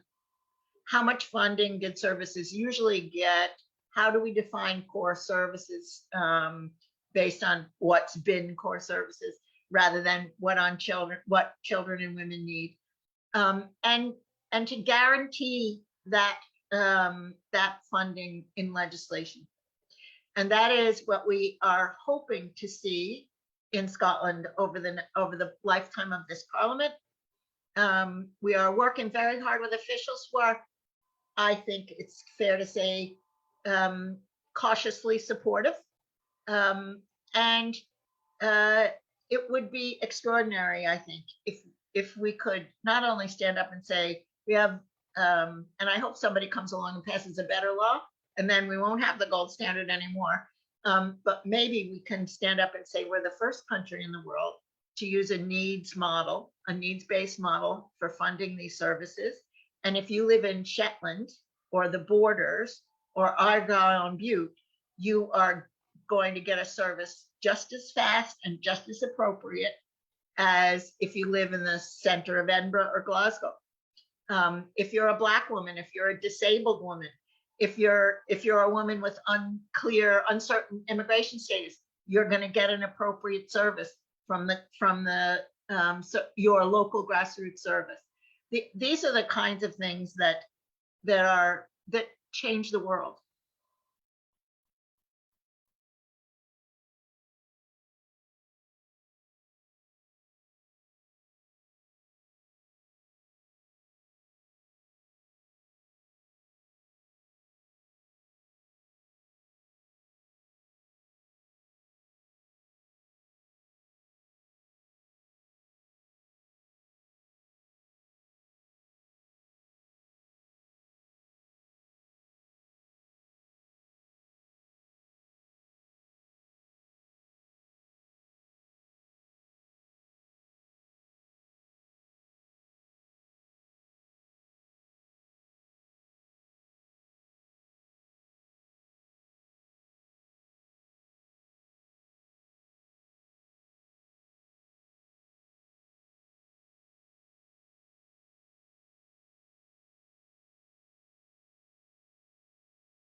What you do? Yeah, sure. I'm Claire Vaughan. I work as a local programmes officer at Building Futures East charity, and I specifically work on the East End Women's Project. Cool. What does the project do? We sort of have four main areas of work. So we do domestic abuse support, so that's running the Freedom Programme and supporting women to learn more about domestic abuse. And then another main focus we have is around reducing social isolation. So providing opportunities for women to meet other women in the area, make friends and feel less lonely, really, particularly after COVID. And then the other two areas are, one key one is around skills development and training. So we do lots of vocational courses and practical opportunities for women to learn skills around, for example, DIY, sewing and dressmaking, things like that. And then we also have a food bank which is open to all people, including children and men. Did you notice an increase in demand in services after COVID? Yeah, definitely. I mean, when we opened the food bank last April, we found out about, or I guess we were put in touch with a lot of families that we wouldn't have necessarily reached otherwise. So that broadened our reach. But yeah, I would definitely say that we saw an increase for demand for services, particularly around domestic abuse services, and the severity of reasons as to why women were coming to us for support. And the issues that women were facing seemed to diversify a bit more. Women that we've supported have always struggled with mental health issues, with depression, anxiety and loneliness, and those things really did exacerbate after the pandemic. So how important would you say your service is for survivors that use it? Survivors of domestic abuse. Yeah, really essential, because I think we not only do we provide a service where people can come and talk about domestic abuse and try and understand it, but we also have lots of other more holistic opportunities for people to make friends, to up their skills, and with that a core element is confidence building and trying to raise their self-esteem, because although the majority of women that we support are survivors of domestic abuse, everybody that we support lacks in confidence, and I think that's obviously a wider gendered issue beyond just the small remit of the East End. Is there any particular reason you chose DIY and sewing as your practical skills that you were teaching? Yeah, there's a few reasons. So the reason that we started the DIY courses was that a group of women had basically come to us and said, we would really like to learn more about DIY so that we're not having to spend expensive money on getting builders in or, getting handymen in. So it was a way, particularly, so the group of women that I'm thinking of are lone parents, and they didn't necessarily have any expendable income to be able to get these repairs done, or to wait for their housing provider to do it for them. So that's straightforward, and that we started the DIY because of that reason.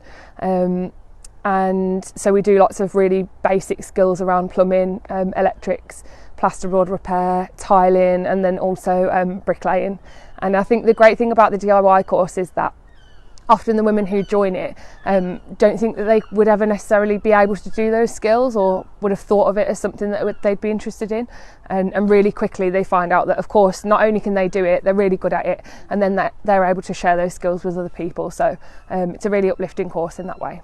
I mean, yeah, it sounds great that female, the people that use your service came to you with it. Yeah, it sounds great that you take recommendations and we try and design the program in direct response to what women are telling us they need. There are other influencing factors like funding, and how do I be sort of neutral about that? There's funding also impacts the type of thing that we do, but ultimately if we are seeing a need in a particular area, then we try and meet that need. So we do try and be as intuitive and as responsive as possible. Are you doing anything to mark the International Day for the Elimination of Violence Against Women? So we're going to be going down to the Tyne Bridge later on today, streetwise, and then there's also women in business organisation that are going to be lighting up the Tyne Bridge orange, and so we're going to be in attendance to that, and then just trying to support the other initiatives that's going on across the city.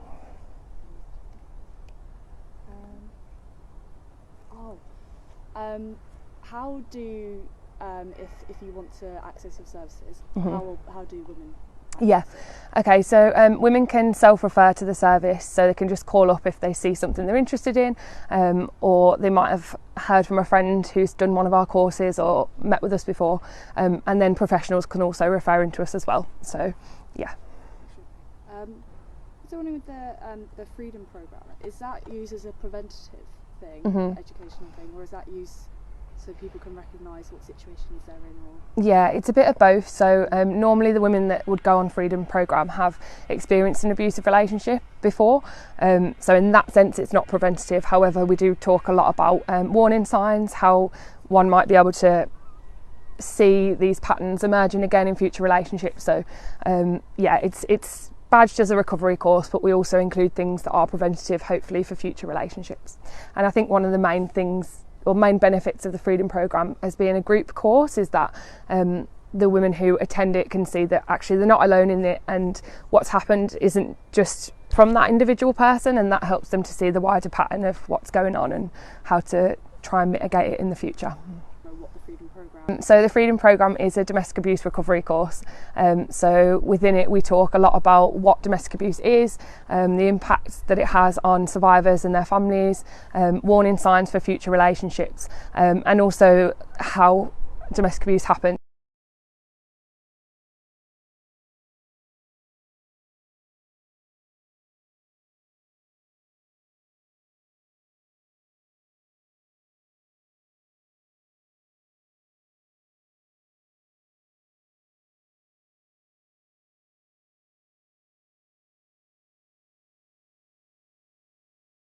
It is me, Yesengul.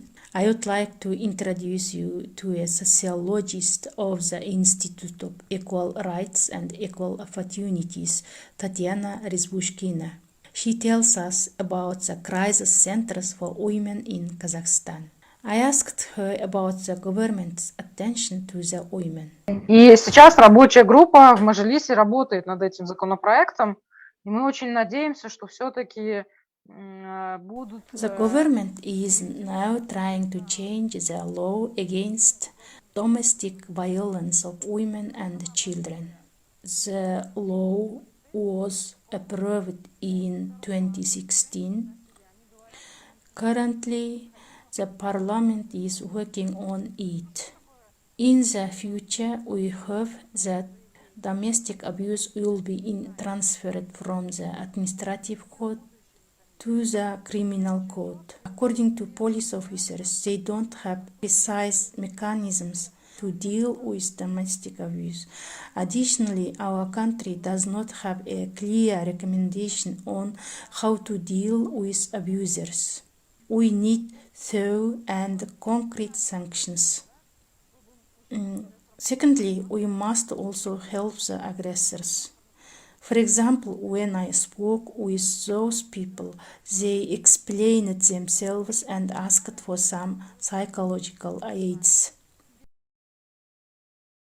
Разница финансирования очень значительная. Плюс ко всему прочему, есть основное преимущество у государственных кризисных центров. У них есть постоянное место дислокации. То есть они имеют постоянное место. It depends. Yes, the funding has increased in the last year. Nevertheless, some crisis centers were funded more than others. I can divide the centers into two types. One of them is pro-government centers, while others are private. Compared to private centers, pro-government centers have their own space. Moreover, private centers had to change locations, so pro-government centers don't.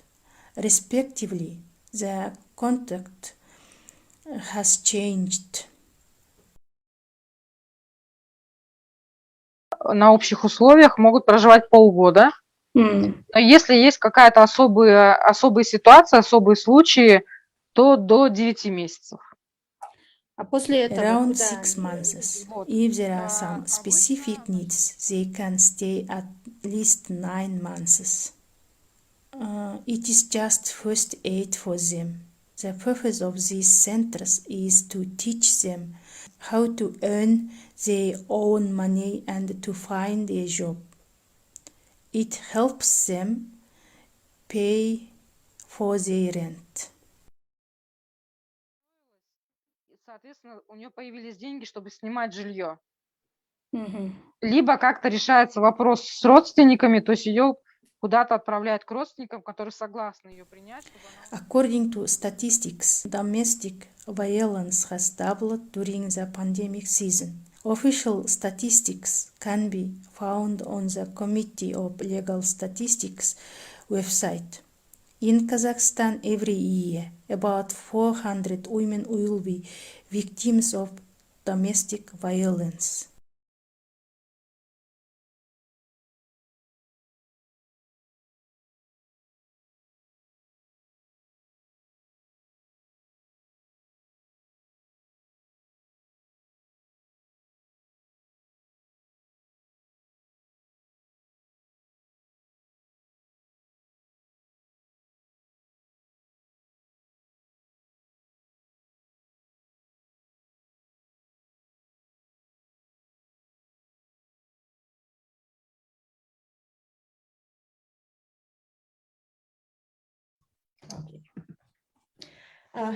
Morning, Michelle.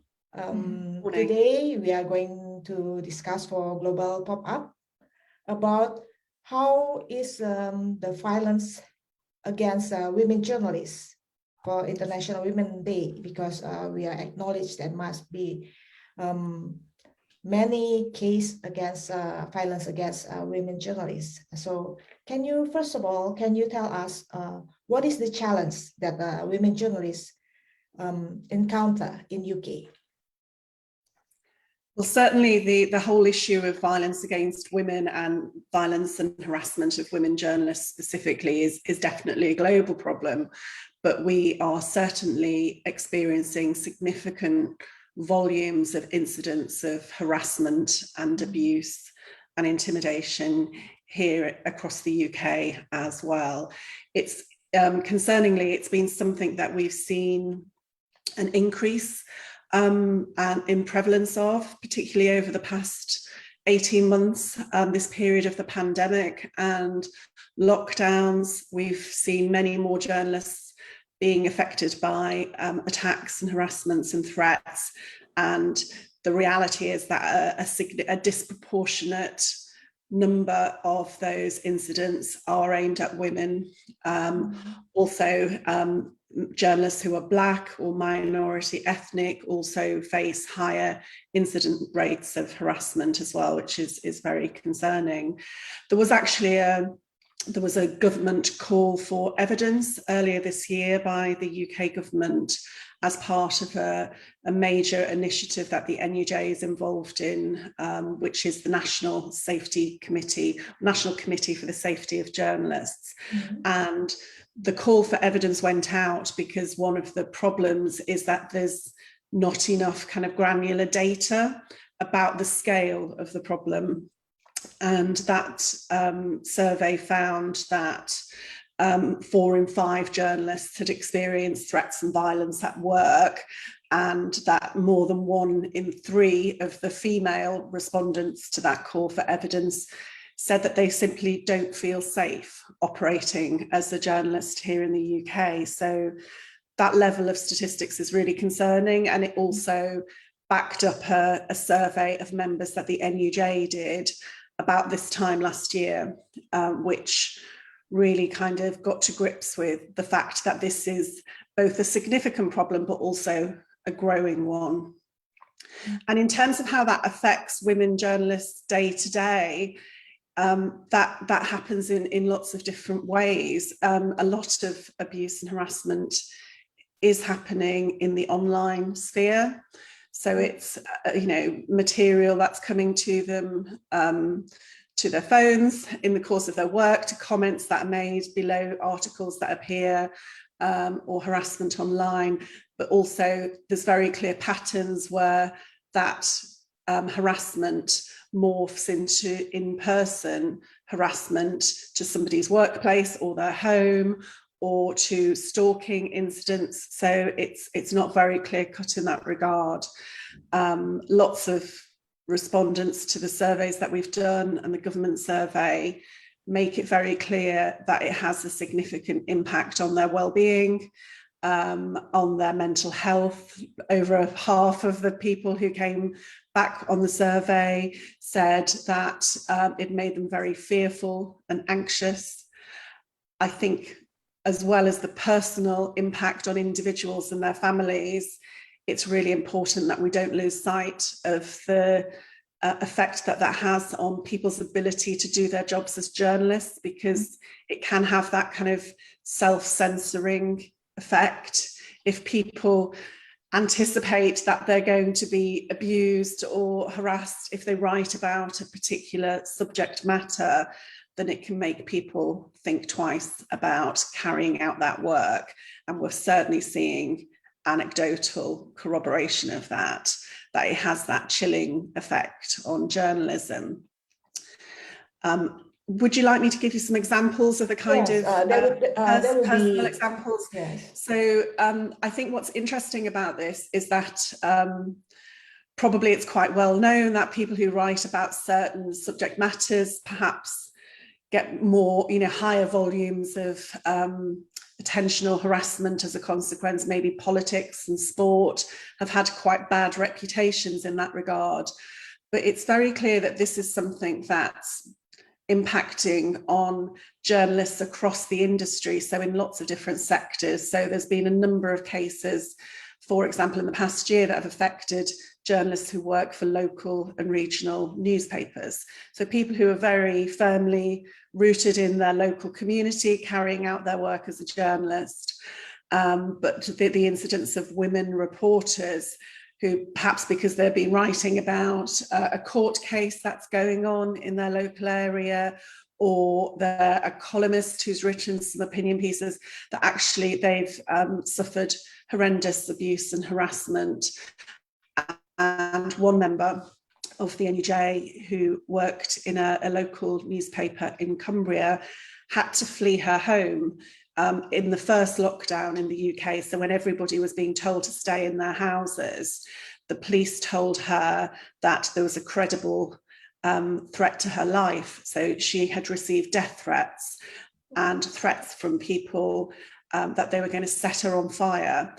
She had to leave her house with her young daughter and flee to a hotel. And it was very difficult at that time because hotels weren't even open and operating. So people's personal lives are being really very disrupted. We've had a case in a number of cases in Northern Ireland where the perpetrators of the threats, and we've had one entire team of all of the staff of one particular newspaper group were issued with death threats last year. But we've seen particular cases of a woman reporter who writes about crime. So her focus on the criminality of paramilitary groups has meant that she's been on the receiving end of incredible intimidation and threats, including a threat to rape her baby. And that sexualized violence is a disturbing and commonplace pattern when harassment is aimed at women and at women journalists particularly. So it's not just criticism of somebody's work, it's threats and abuse in the most disgusting, sexualized, misogynistic terms. And that pattern is being kind of carried out around the industry, and something that I think employers have been quite slow to respond to and put in place policies to protect their staff and freelance teams. Talking about, you said especially in the past 18 months, there's a significant increase.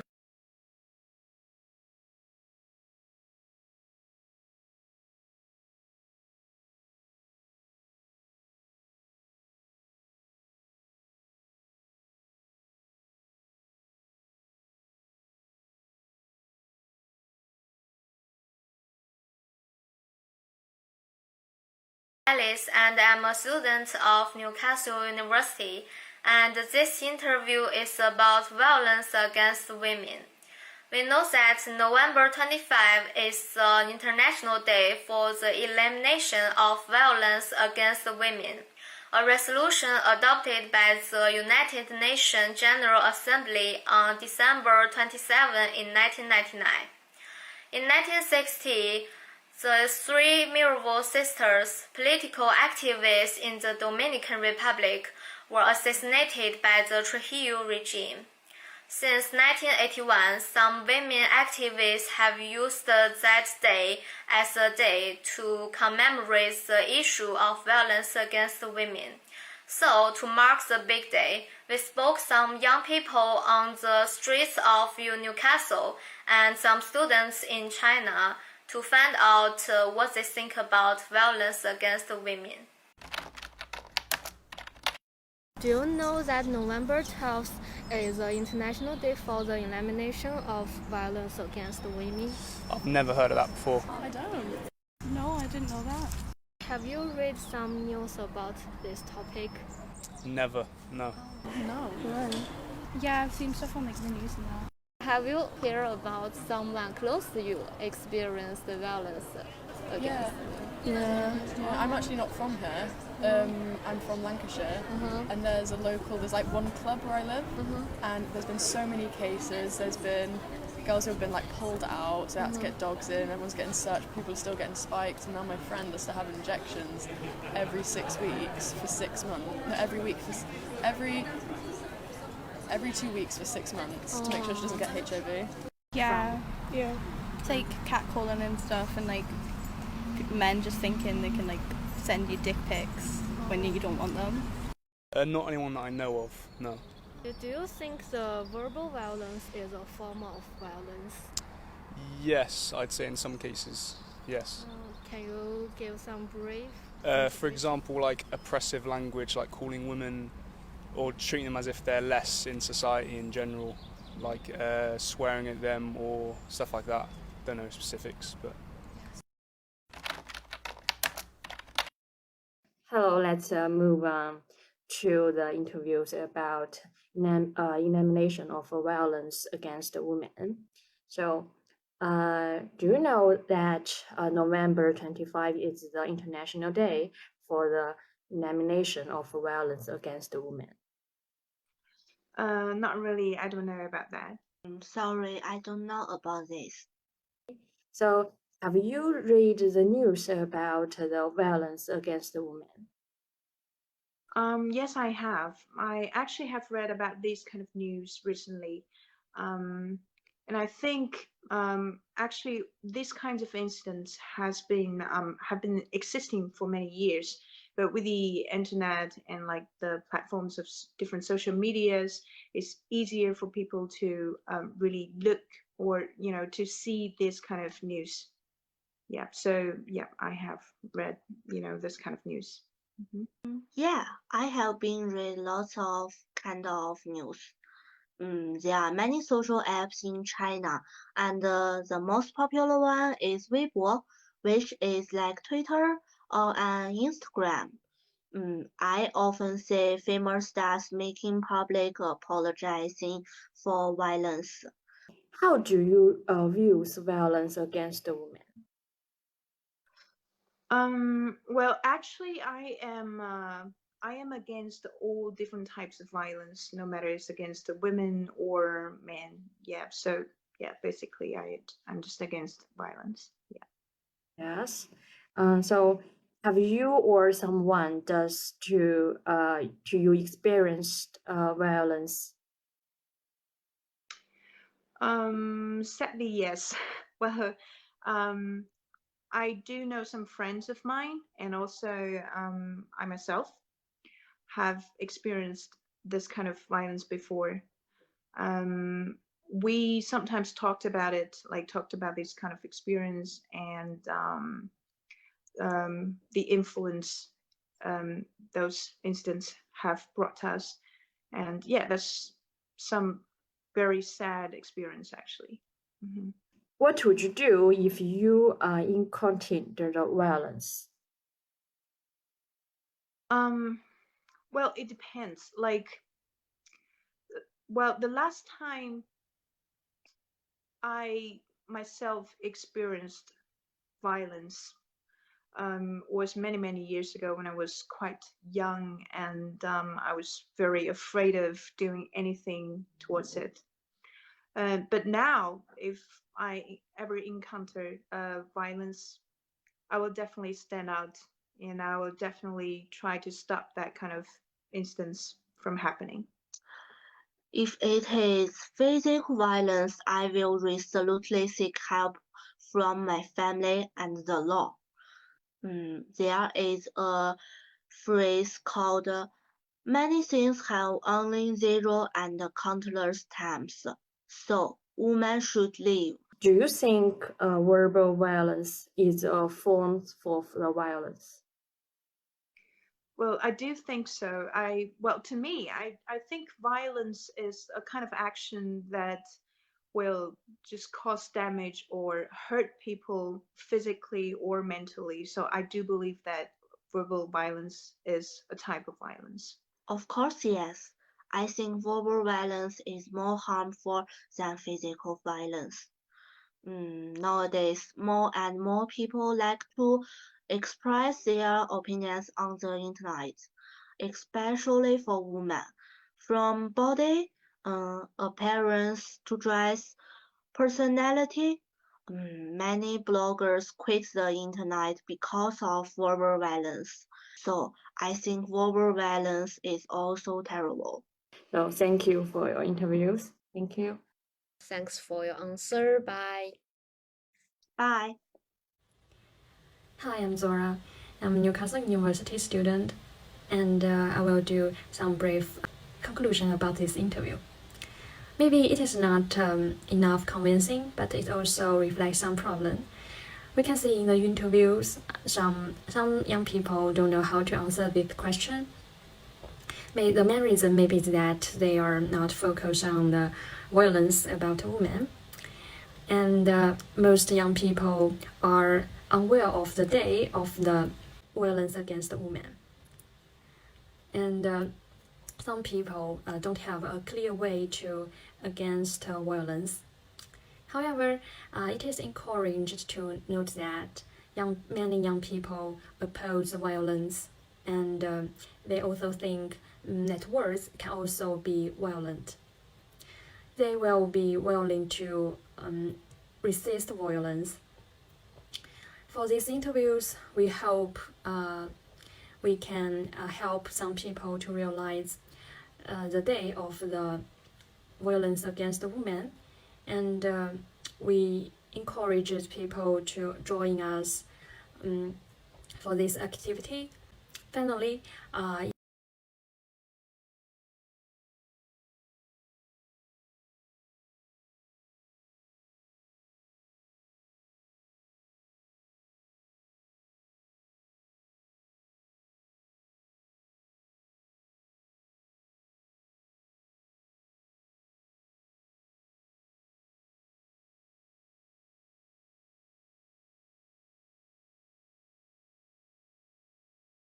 Everyone, it's me, E. Single. I would like to introduce you to a journalist and a blogger from Kazakhstan. His name is Aysultan Jakupov. He told us how he helped break open a case of sexual assault in the small village. Имамы жеті оқитын қыз баланы зорлап, аяғын ауыр аборт жасалған оқиға. In recent years, I have become interested in violence against women. In our culture, we are not allowed to discuss violence. Shame and embrace provide such freedom to abusers.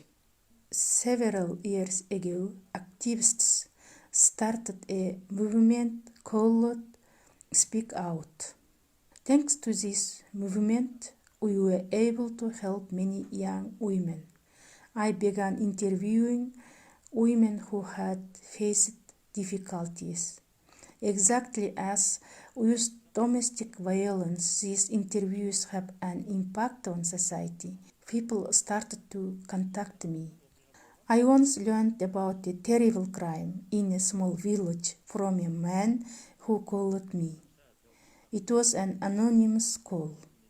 I was shocked to learn that the person who assaulted the girl was a religious leader. In our opinion, they should be kind and smart. It's even worse than the teenager was pregnant and had an abortion. Her mother compromised with the abuser and took the money. I reported this crime to the police. Together we went to the village. 2 doctors helped them get an abortion after hearing this. In addition, I wanted to accuse the doctors and the school administration. They were also involved in this crime as a religious leader. Moreover, the religion department who sent the person as a religious leader has some responsibility. But they refused to recognize him as an imam. Yes, he was jailed and imprisoned for 20 years. But it isn't just his fault. The whole village was involved in this crime. So first of all, we should change our minds and stop compromising with abusers. He explained. Имамдардың семинарында отырған фотосы барлығы бар. Кәдімгі имамдардың ортасында отырған суреті барлығы бар өзінде. Мен оны дәлелдей аламын, имам болғанын.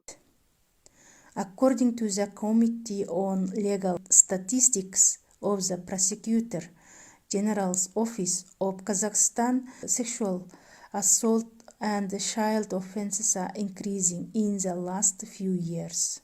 For example, the number of Kazakhstanis convicted of raping minors increased to 1,900 from 2015 to June 2020.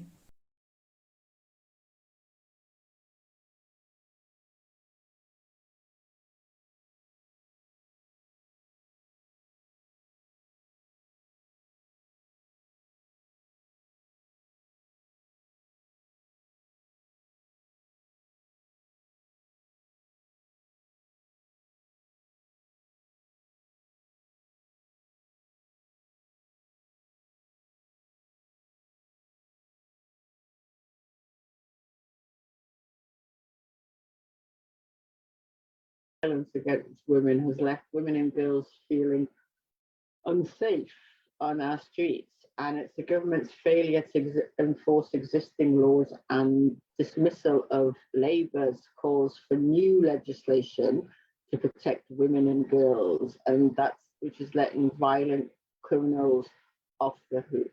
A number of women homicide victims is at its highest level in 15 years.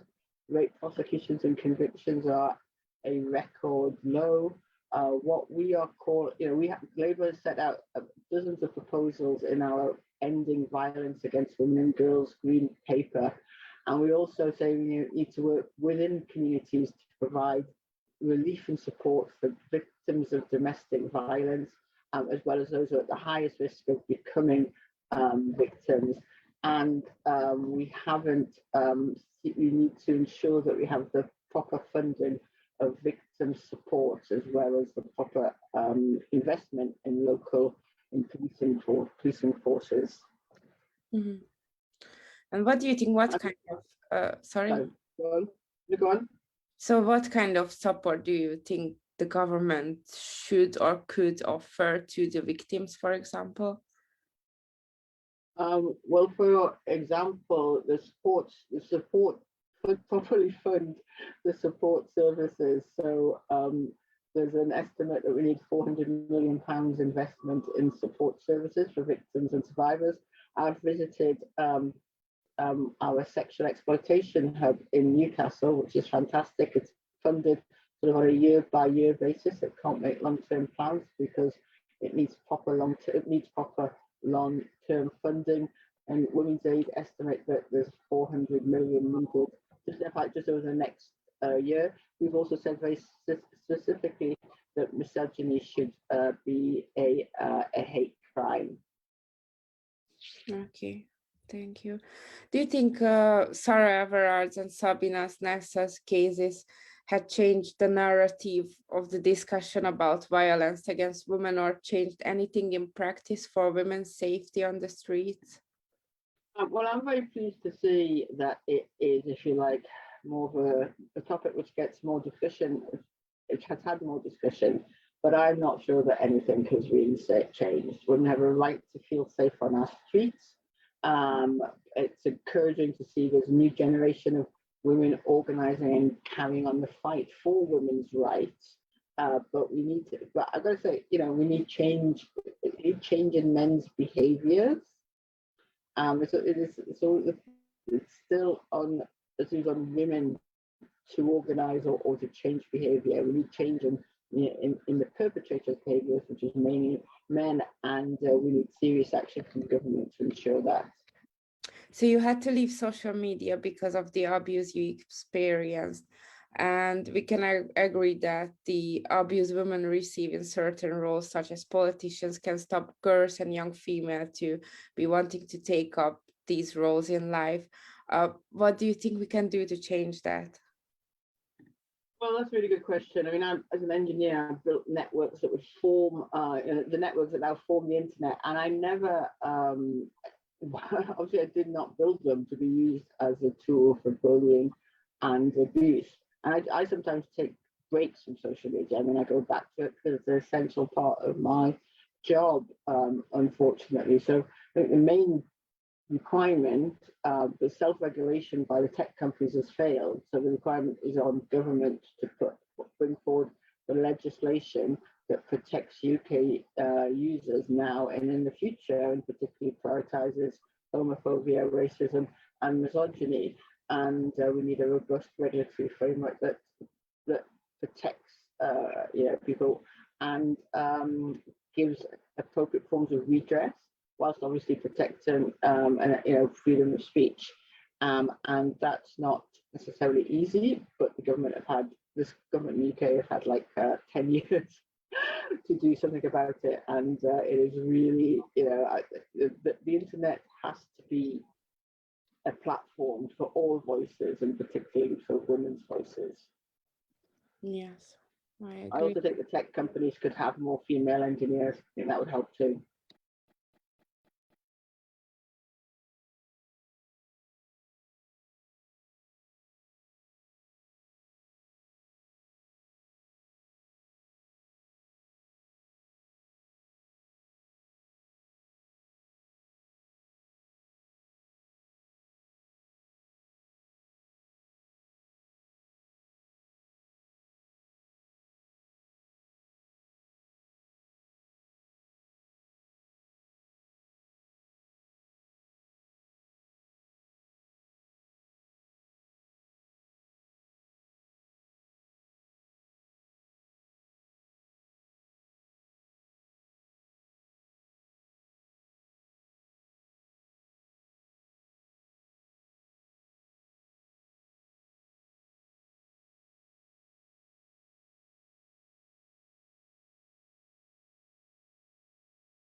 This is Lexi from Newcastle Pop-Up Room, and today's Voice Pop Short interview will focus on two topics.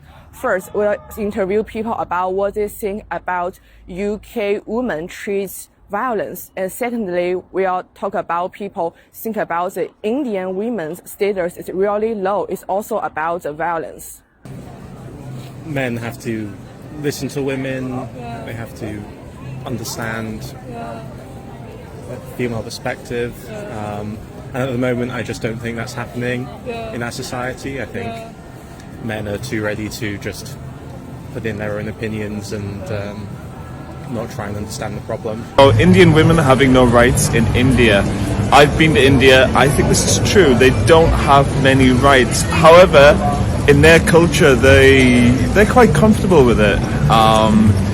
In England, about 60 years ago, it was a man's world.